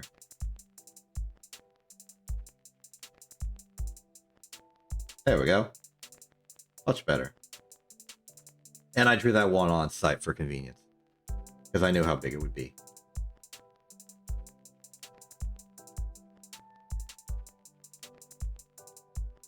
Meanwhile, I'm going to learn what DTFX stands for. Direct to film.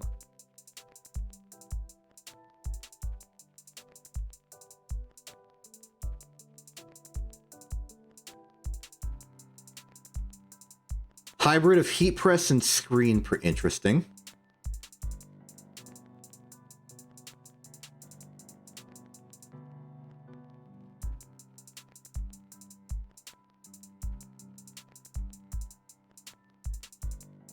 ETG transfer. Okay.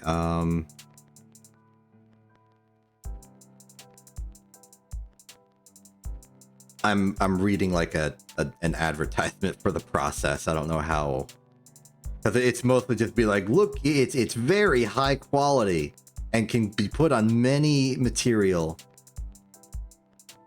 I don't know. It seems like you're putting a thing on it, but you're also laminating the thing so that it prints good.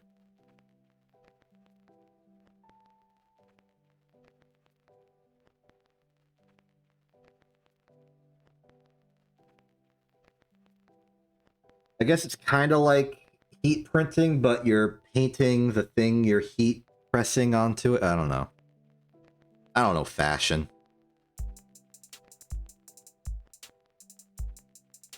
A seller would know fashion.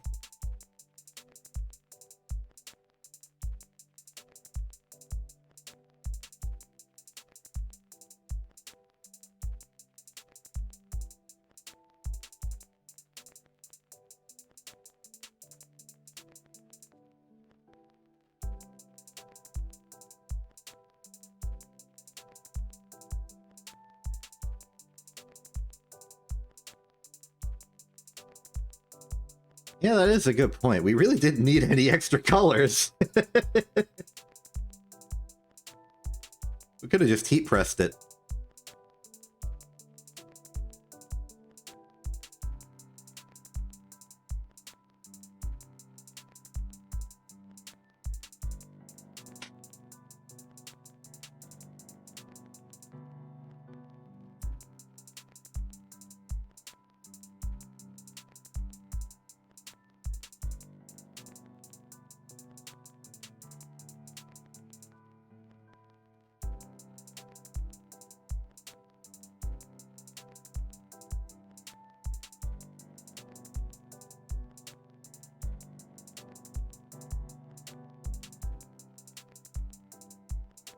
All right, back to an art. Well, we are in.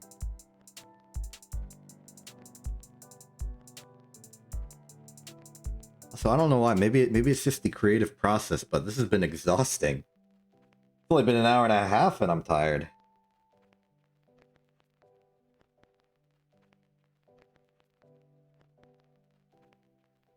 I haven't even done anything like action-y. I've just been drawing.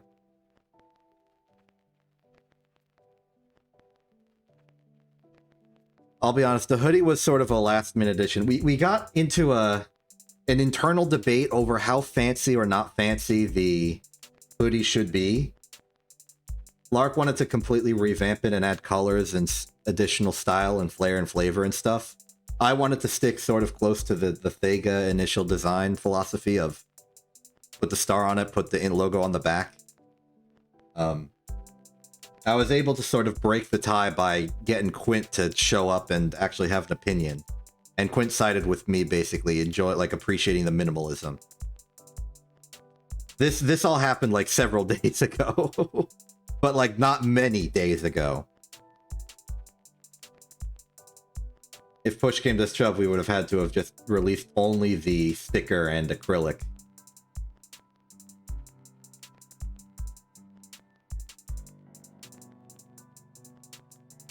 And the hoodie is a lot more of an automatic process by the fourth wall providers, so it doesn't need any, like, we just give them the images and they'll do the stuff, which is easier. And it's a lot more clear how profit distribution works on that. We don't have to deal with shipping.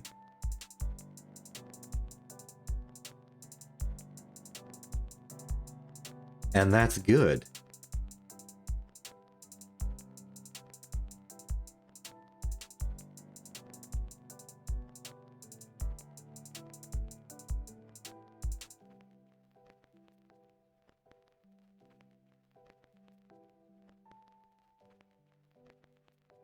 You know, I don't know what I just made, but I like it. We're keeping it. It's officially being added to the list of all things ever.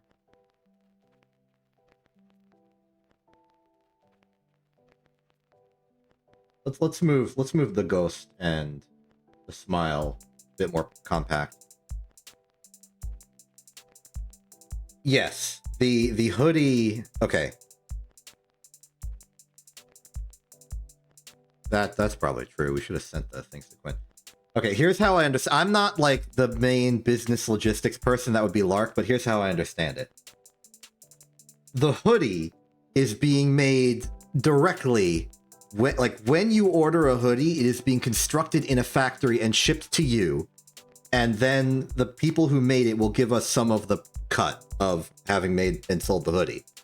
With the stickers and acrylic charms and stuff, Lark got those pre-manufactured and delivered to them, so that when you buy it, it will then be delivered from Lark or wherever, however we do like actual shipping for business stuff, to you. And we foot the bill on the actual shipping cost of that going through whatever postal service or shipping service we do. So for the hoodie, it's made by the company, and then the company gives us a cut of selling the hoodie on their behalf. For the stickers and charms, Lark just got those manufactured for cheap and are now selling them for profit.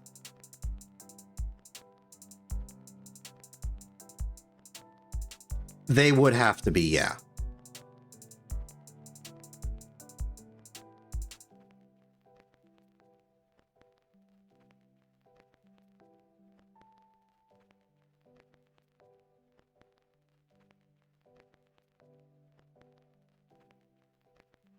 Frankly, doing all of this merch stuff is both us selling merch and also us figuring out how selling merch works.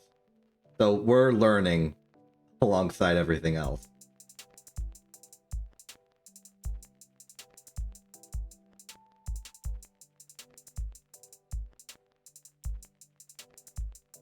We don't know, and this is how we figure out.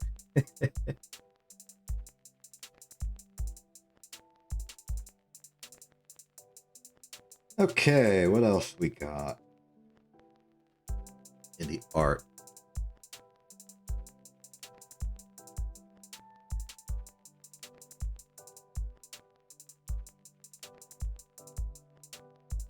Yeah. We're not selling in enough bulk for that to make sense. One day, when we have an audience that wants merchandise.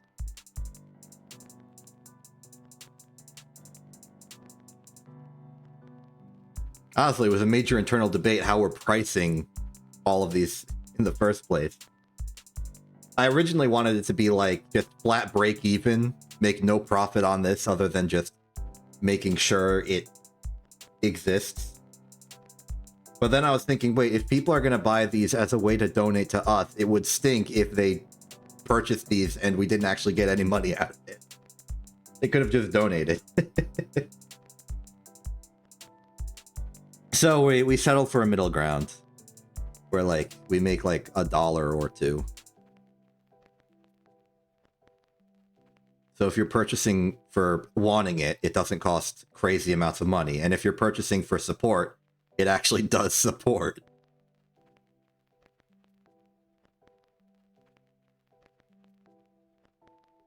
Though we really did just sort of eyeball the numbers.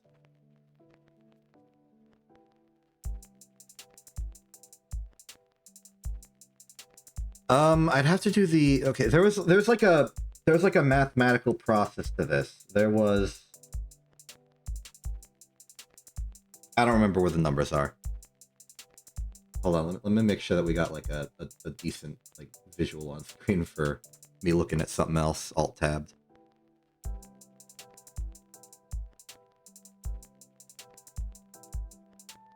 Oh, okay, you just think... Good thing the person who's actually in charge of the business stuff knows how much money we get.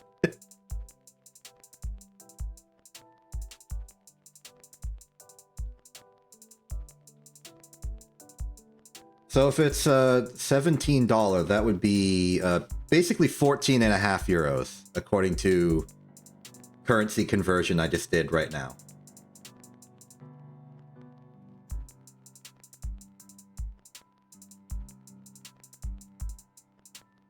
I'll trust Lark on the numbers, because Lark's the business person. Treasurer, head of logistics, actual person who received the merch, etc., etc. I'm just the mascot.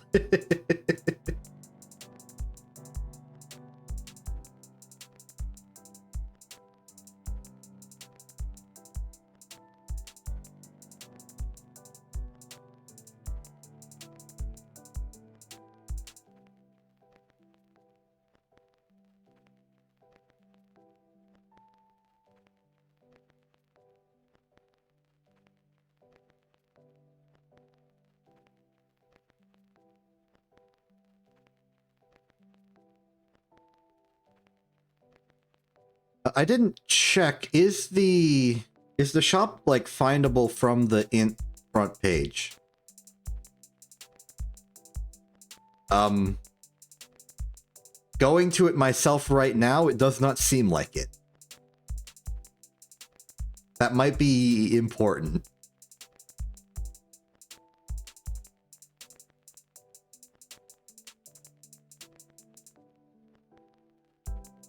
You know, to have.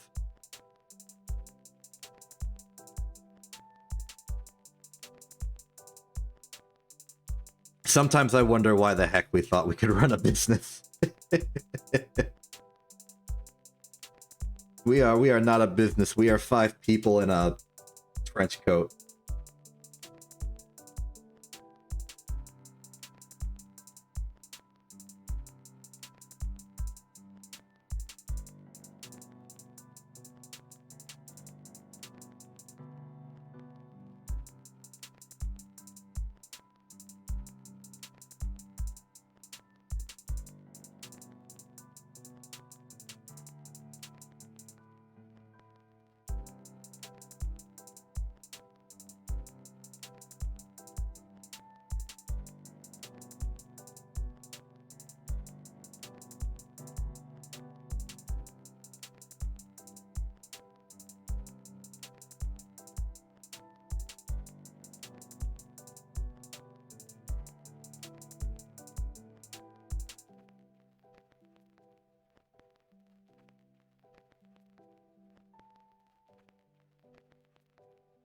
Poorly remembered King Crocus from Super Paper Mario.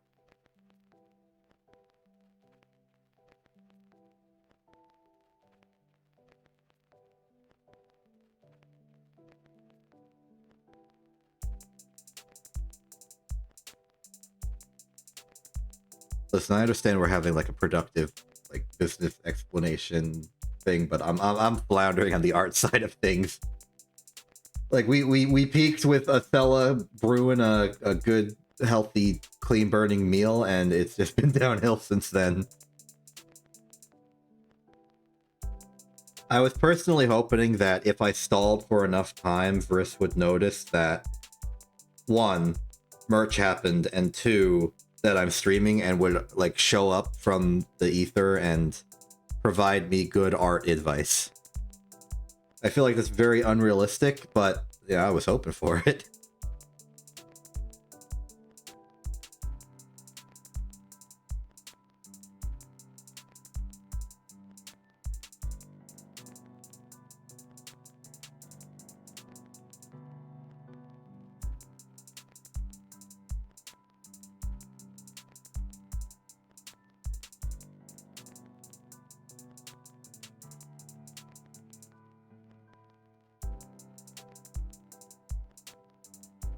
I'm gonna do another abstract pixel thing.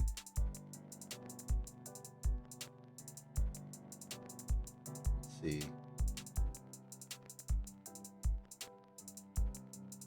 I didn't know. You were in the internal chat. You saw me freaking out about what I was gonna do today. That's fair and understandable.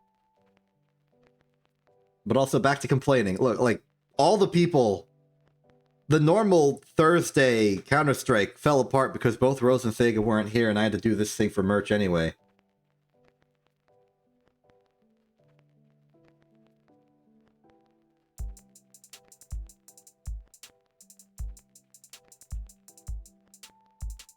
I don't know what I'm gonna do on any given day.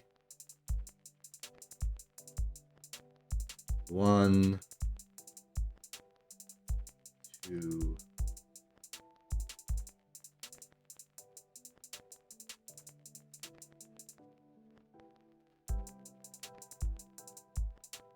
I'm just accidentally making a spiral. That would require me to know what I'm doing and be okay consistently to do stuff planned in advance.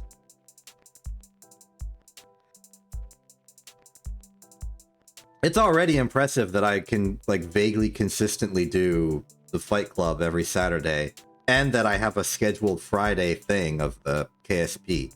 But even then, you're noticing that I don't always do it every week because sometimes plans fall apart.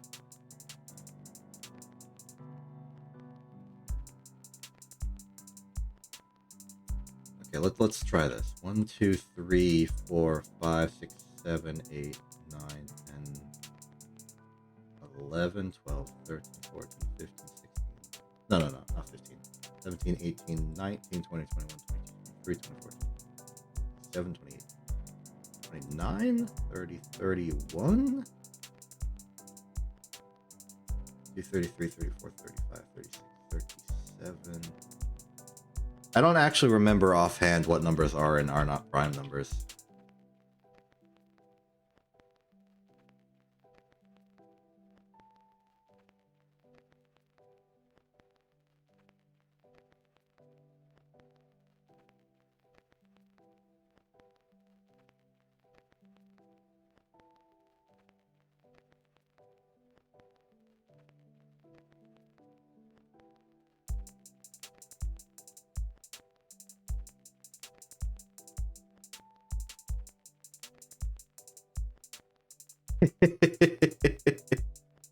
Yeah, I know.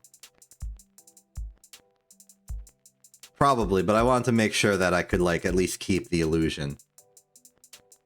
But also, it's cozy.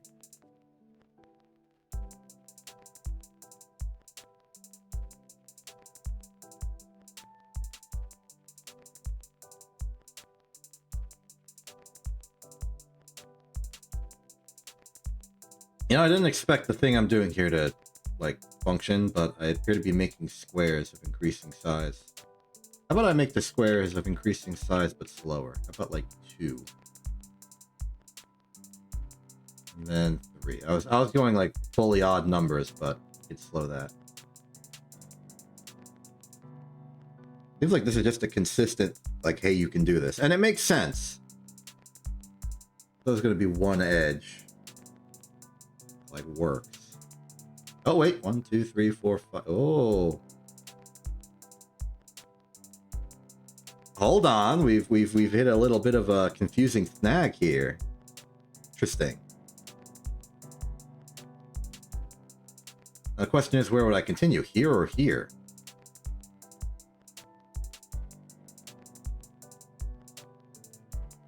And also, why didn't that happen last time? Was I just not... Did I not go far enough for that to be a problem last time? Or is there something there? Maybe I didn't go far enough. Let's try again. 1, 2, 3, 4, 5. Dot. Oop.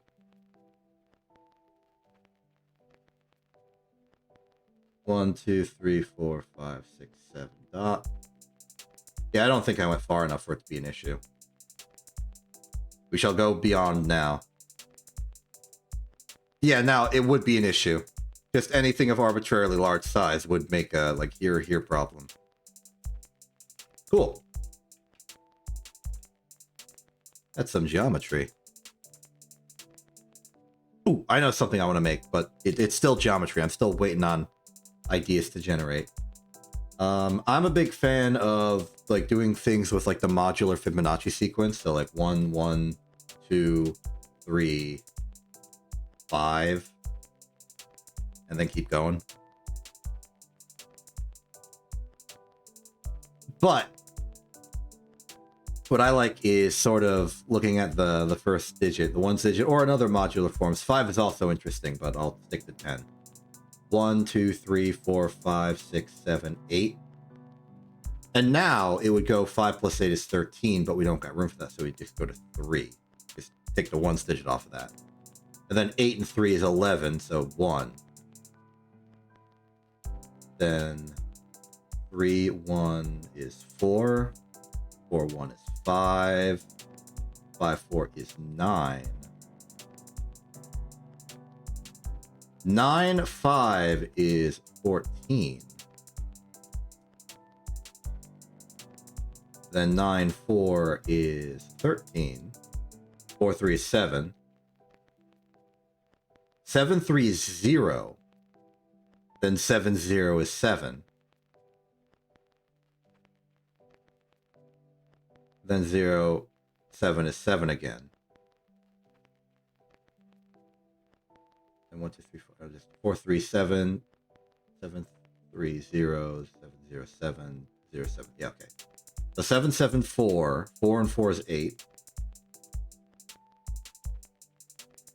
8, 4 is 2. I hope so. 8, 4 is 2. 8, 2 is 0 again.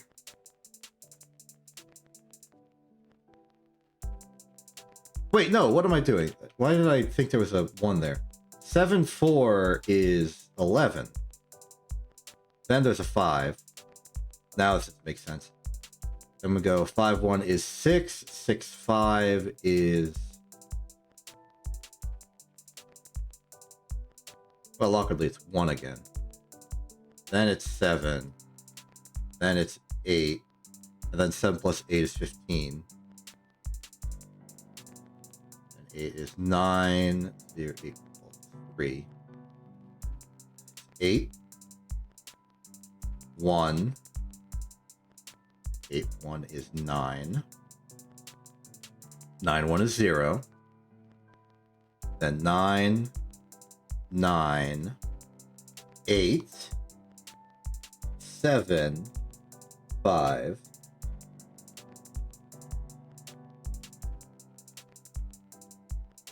And 5 is 2. 7, 9, 6, 5. And then from 6, 5, we have 11, 6, 7, 3, 0. 3, 3. We're getting to the punchline quickly. 3, 3, 6, 9, 5, 4, 9, 3, 2, 5, 7, 2, 9, 1, 0. And then it loops. So there's some interesting things here. So this is like the loop. It goes 1, 1, 2, 3, 5, 8, 3, 1, 8, like etc. Important things that I will point out. 5 appears a lot. Every 5th thing is either a 5 or a 0.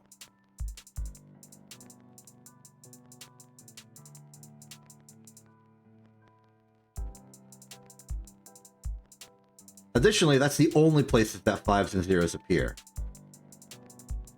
Here's a 5. Here's a 5. So, like, the 5s repeat. The 0s repeat. You know what? I'm going to put a 0 at the start just for... Well, no, I'm going to put it at the end. So, like, if you only count every 5th one, it's 550, 550, 550, 550. That's just what it does. Also, past this, like, halfway point, every single number is the first number, like, in the other half, but, like, reversed. Like, this one goes 1, 1, 2, 3. This goes 9, 9, 8, 7. Every number here is going to be 10 minus the number over here, except for 0, which stays 0.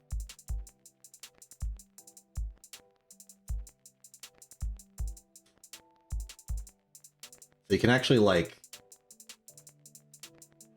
Well, another way of saying that is if I just grab all of these, move them. This is flip vertical, yeah?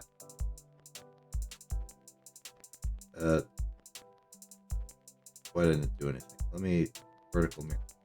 Are you gonna mirror? Do I have to, like... Yeah, mirror vertical. Like, if I take this and put it over here, you'll see that they mesh in perfectly.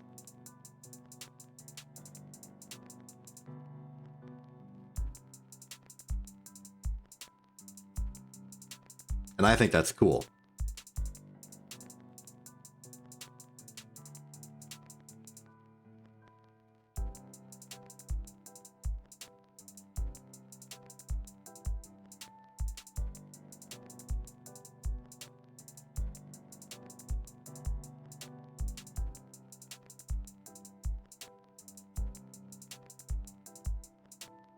There are other, like, finer details here, like the distribution of the even numbers, I think was of interest to me at some point, but like I think for every, like, group of 15 numbers, it's always like odd, odd, even, odd, 5, etc., like that. Something like that. That all the numbers appear in their particular slots. 0 only appears every 15, and 2, 4, 6, and 8 appear, like, uniquely set, like, with each other. Other things like that. Also, in terms of the time it takes to loop, base 10 is actually, like, one of the longer ones. You got any other particular starting base? Like, let's say I just do a simple, like, base 9 really quick. 1, 1, 2, 3, 5, 8. And then 8 and 5 would be 13, but this is base 9, so that becomes a 4. And then 8 and 4, well, it'll be 1 less than that. 4, 3 would be 7. 7, 8, 9, 10. is 1.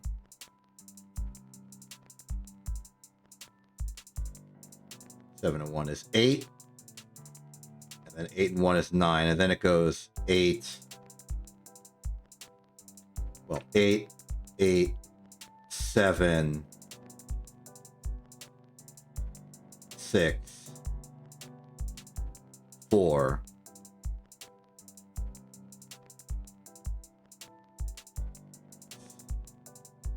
7, 8, 9, 10. So it would go to 1. That would be 5, 6, the 11th, so that's 2. Then 8, 9, 1, 8, 1 is 0. And then this is the loop point. So you can see it's much smaller. It only goes through 0 twice in a loop, whereas the base 10, well, its loops are much larger and goes through it 4 times.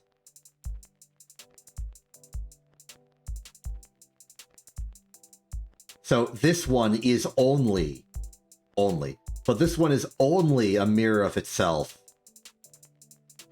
once. So like this just small bit is the mirror of this. So it goes up and then it goes down. But I will show you that as well. Nice little mirror vertical.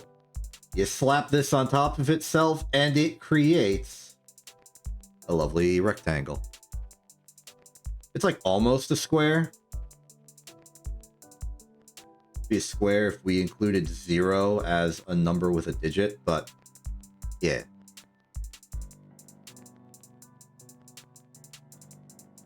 A little Manchi.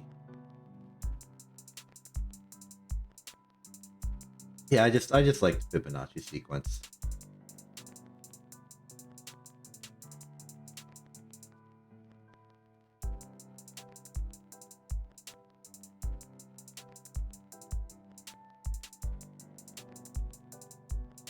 I'm sorry, Thega. We can't afford for it to be cheap.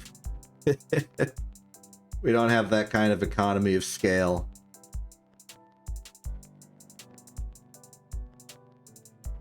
If we could do like the fourth wall hoodie like construction on-site thing and just found a manufacturer in like each major continent, we could just like go to the one in Europe and be like, hey, build a hoodie and send it here, instead of having to go to the one place in the one factory in the world and be like, ship this internationally. Go over the Atlantic.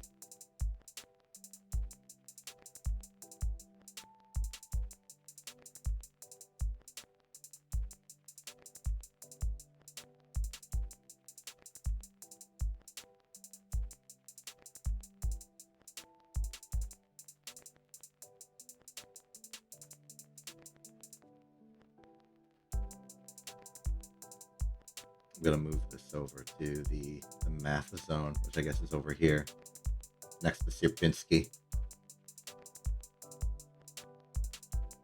Ooh. Oh, then I guess the hoodie is working like that then. That's convenient. Now we just have to find a charm manufacturer that does that too.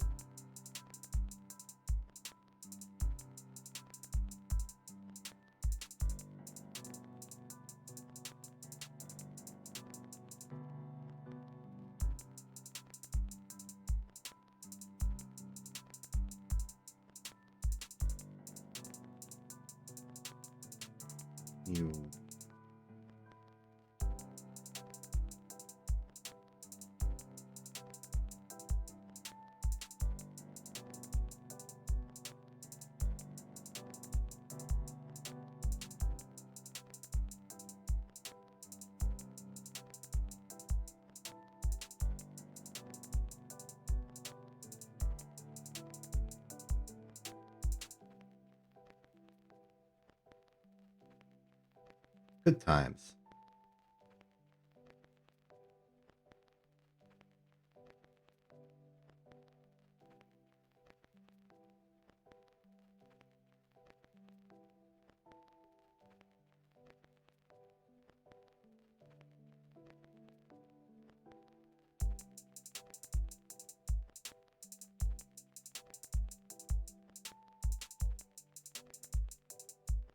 Yeah, that's not good.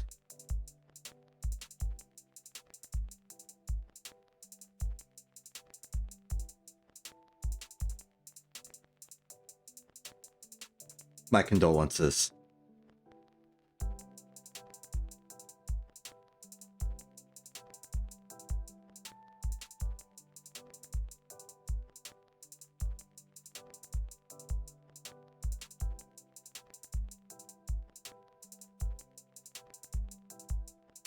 All right, I'm on size 1. There we go. What's the point of like a half size brush? Like if I go to size 0.5, what's that do? It appears to round up to the nearest pixel because this is just a size 1 brush.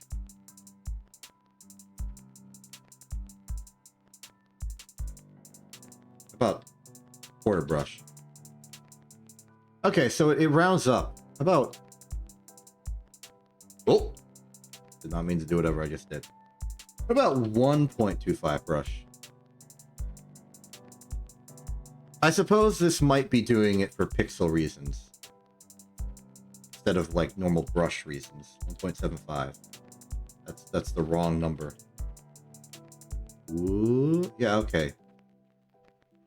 So below 1 it rounds up, and below everything else it rounds down. If I go like 1.99, yeah, that's size 1. Okay.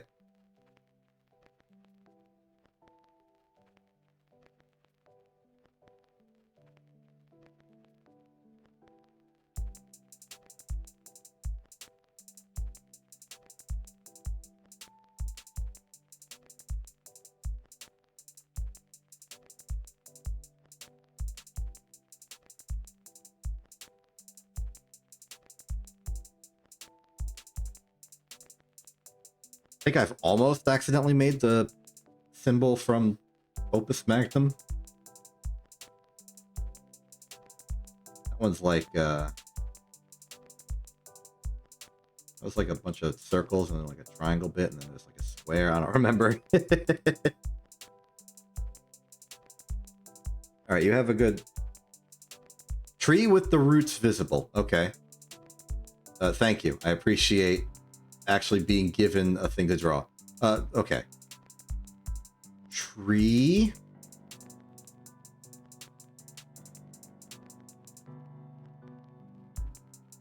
Yeah.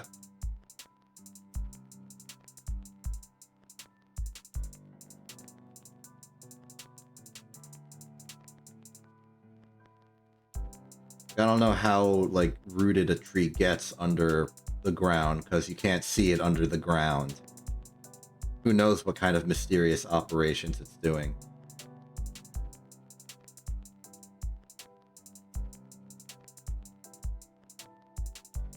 Additional roots. More root.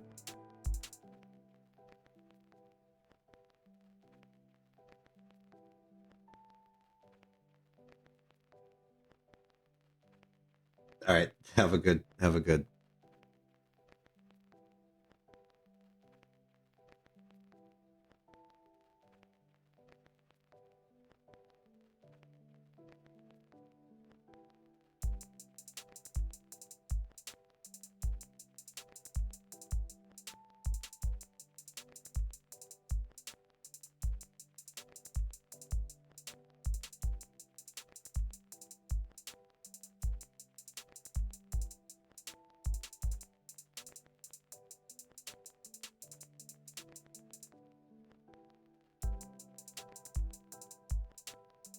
All right, this is looking pretty rooted to me. Let's do the top of the tree, which will be a very simple, like, fake cloud thing.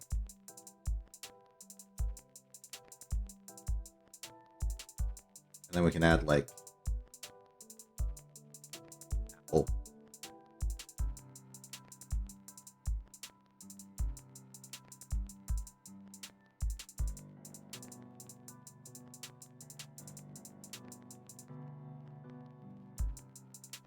Then we're going to have a little rat.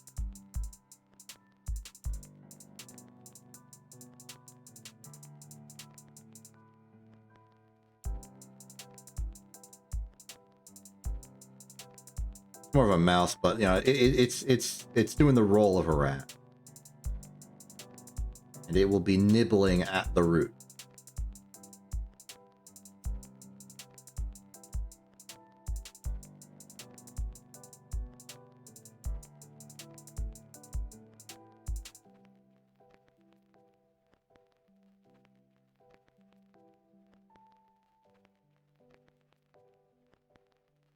And then for no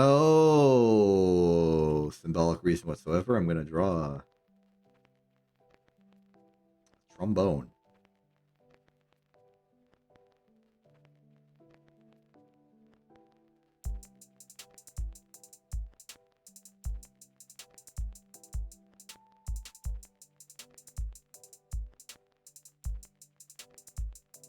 This is probably not legally classified as trombone. I tried to put the little handle bit that you like move out. But like it's not very trombonular. Does the trombone still have like the trumpet type things where you like press the buttons to make the sound, or is it like purely the slide? I'm looking up a picture of a trombone. I should have done this to start off.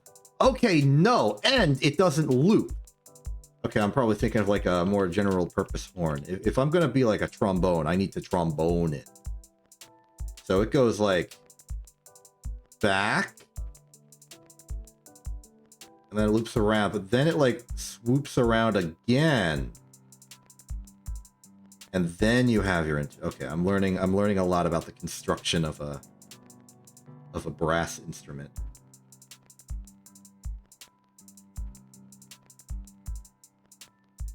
It's kind of like a 90-degree turn. Like you can... It goes like whoop, and then it goes like here. That's how this works. And you got this little structural pylon, and you got more structural pylons over here. And then this is the slidey bit. This is the part that you slide.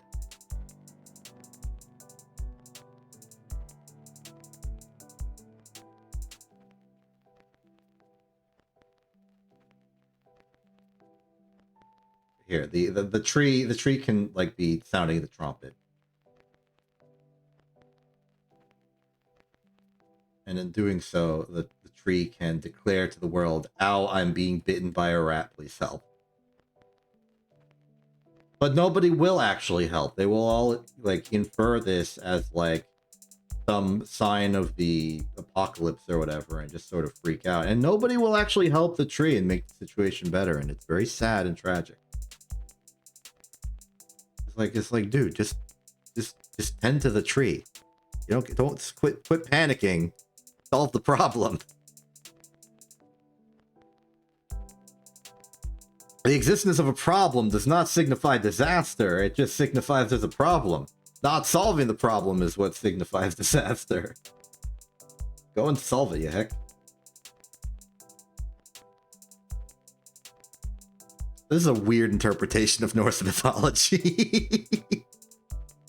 Don't mind me.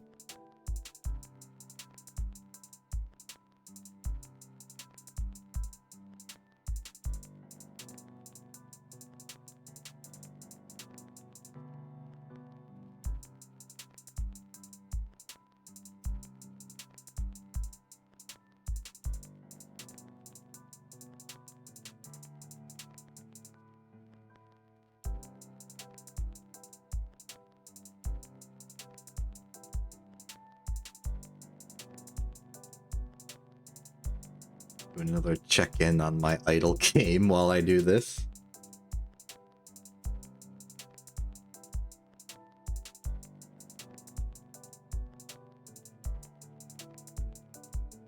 Only up to a nice solid quantity of 3 Replicanti Galaxy, which is my maximum. Hoping to get a 4th. I gotta crunch for that. I think it would be in my tactical interest to wait for the Replicanti to regrow, so that I can like now that I'm saving the Replicanti per crunch and 1 galaxy. If I wait for it to go to full again before crunching now, I could reap the benefits of slightly more IP, and then crunch, and then go immediately to starting at no Replicanti but 2 galaxy. Tactical genius.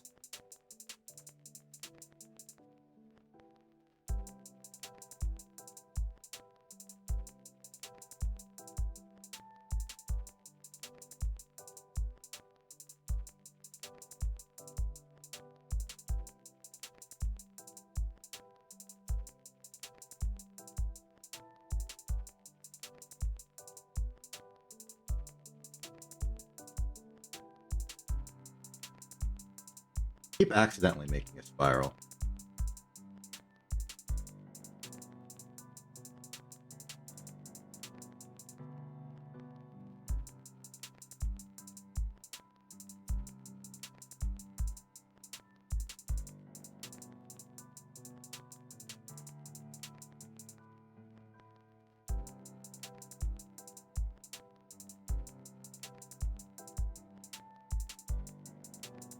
And this is just your general binary counting. Got your 1, 2, 3, 4s, 5s, 6, 7s, and 8s. I kind of like looking at it because if you like stop before the next power of 2, this one has horizontal symmetry. You take this,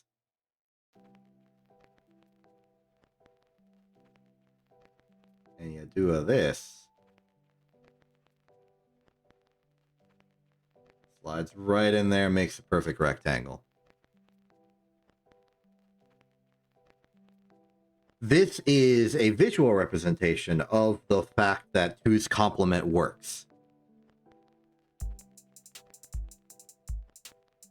And how basically you can rip half of the number of possible binary representations of a number in half to allow one of them to be positive and one to be negative. That's how they get away with that. As you look at it, with this whole like negative spacing going on, it feels negative, yeah? It just feels right.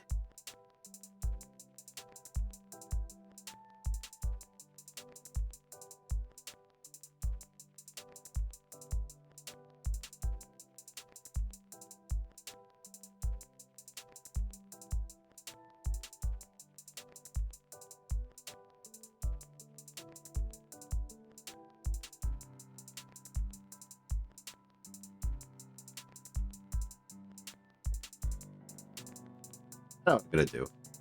I should probably wrap up eventually, but before I do, I'd like to fill out this rectangle square a bit more. I think I'm going to do that in a thoughtful and appreciative way to those forces that have helped contribute to the merch side of things. I'm going to start with Thega, because Thega's no longer here and therefore has no idea.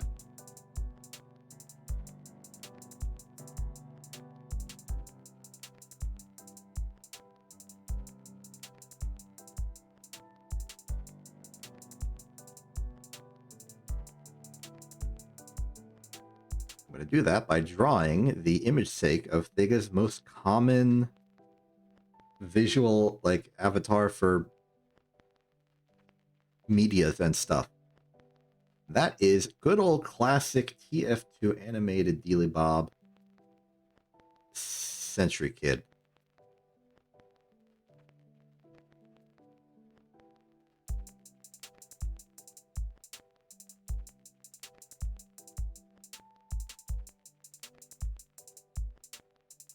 Let me prep my my reference tab.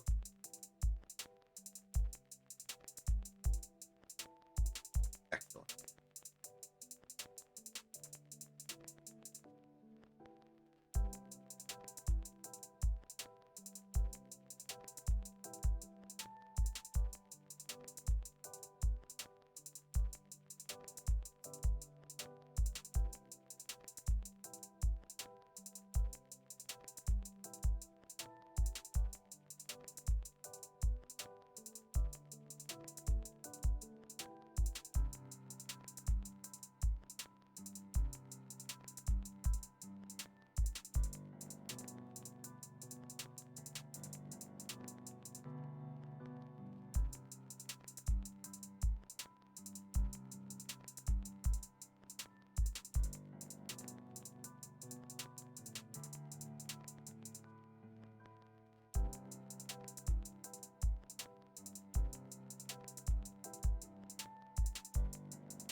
with a gun.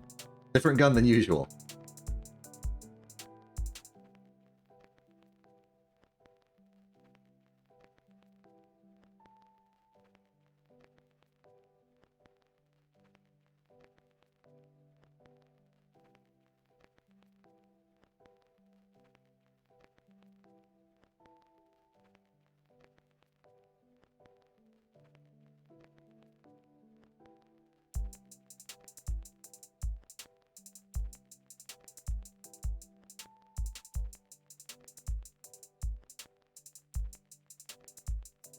There's not much else to the design once you strip away like the regular Sentry weaponry. It's like a big old metal backpack which has more gun in it.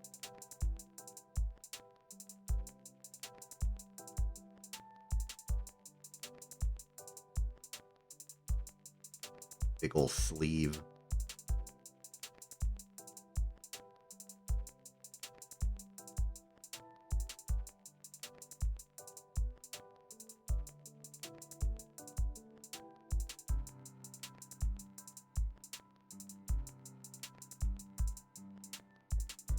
I should give the sense that these are like heavily creased in right now because the sleeves need to be are like traditionally way longer than Century Kid's arms.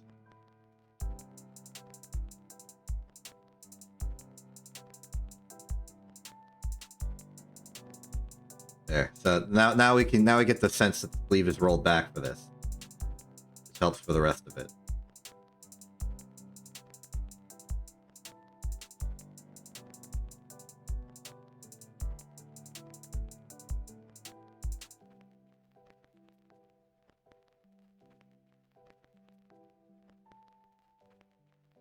There we go.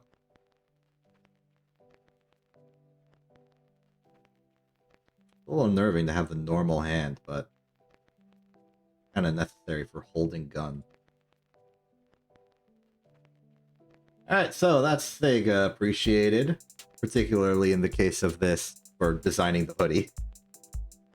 Now we're gonna go appreciate Vriss, and Vriss is gonna be easy and hard, because actual artist has actual art and actual references, which means that there is now a mark for success or failure. Because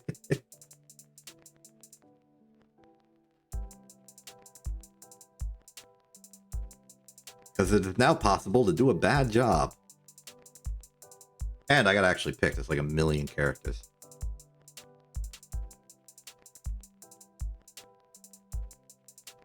Could go with the classic Zolly, but I think just based on current proper thematic times and everything, I'm gonna go with like classic original humanoidal or just like bipedal Vivala.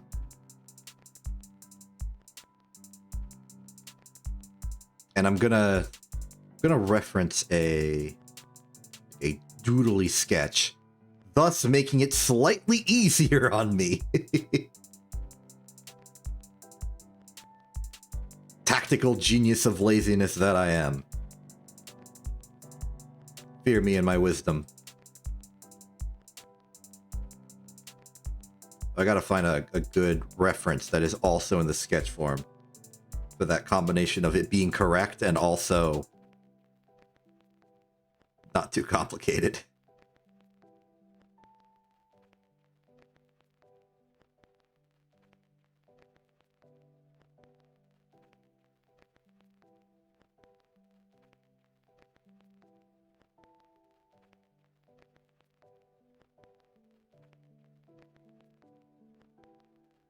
Oh, this isn't as doodly as a reference as I was hoping for, but you know what? It'll work.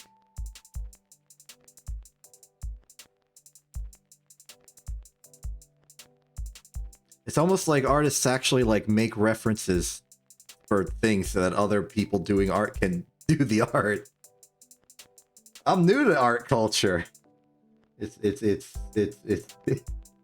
Turns out there's like standards and conveniences brought to you by people who have been doing this for decades. Who knew?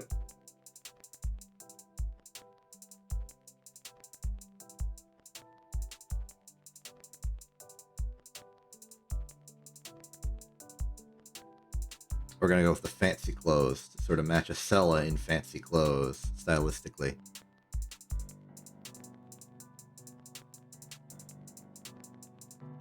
Actually, we're gonna go with like a mix. It's gonna be fancy, vague clothes, but I'm not gonna go all the details, like the mask and all.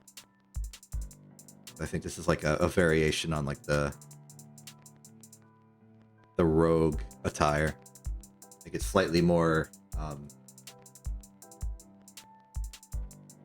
you know, vampirish. Don't know the proper art term for it, like gothic. I don't remember. The heart of the matter is you got to get the eyes right.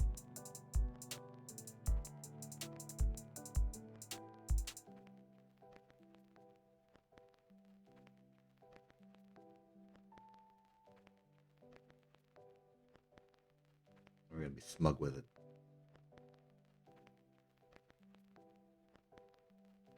This is a goofy expression already, but you know what, we're going for it.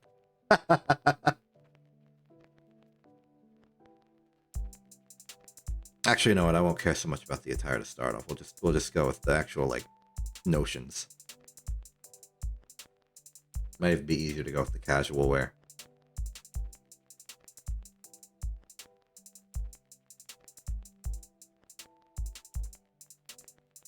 There's the key hair expression.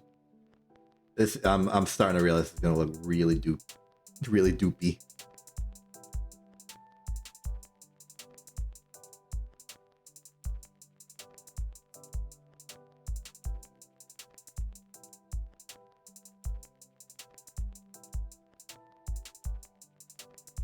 What have I done?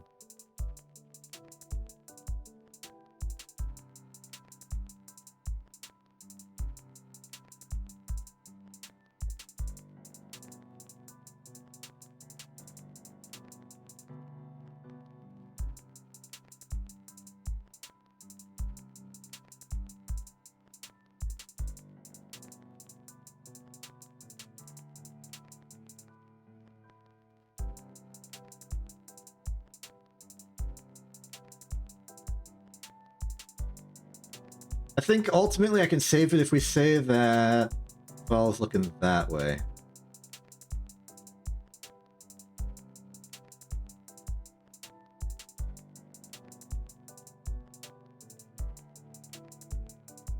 Somehow moving this to the left has made it look more facing the viewer. How did I do that? How did that work?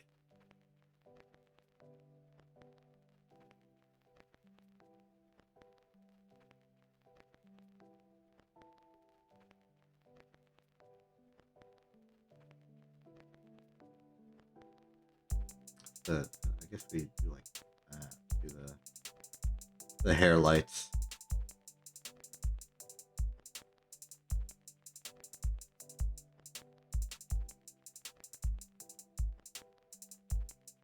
Okay, I've decided I will be going for the fancy attire mode. Because it makes some things easier.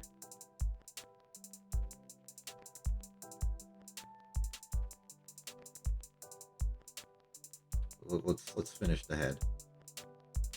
There, now we have a structure.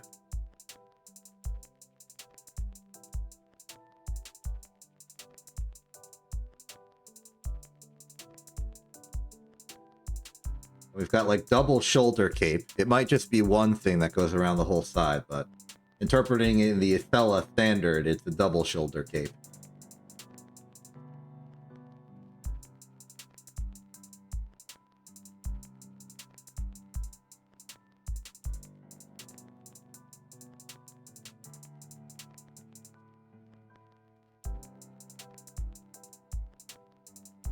Alright, I got ideas. Get fancy glove.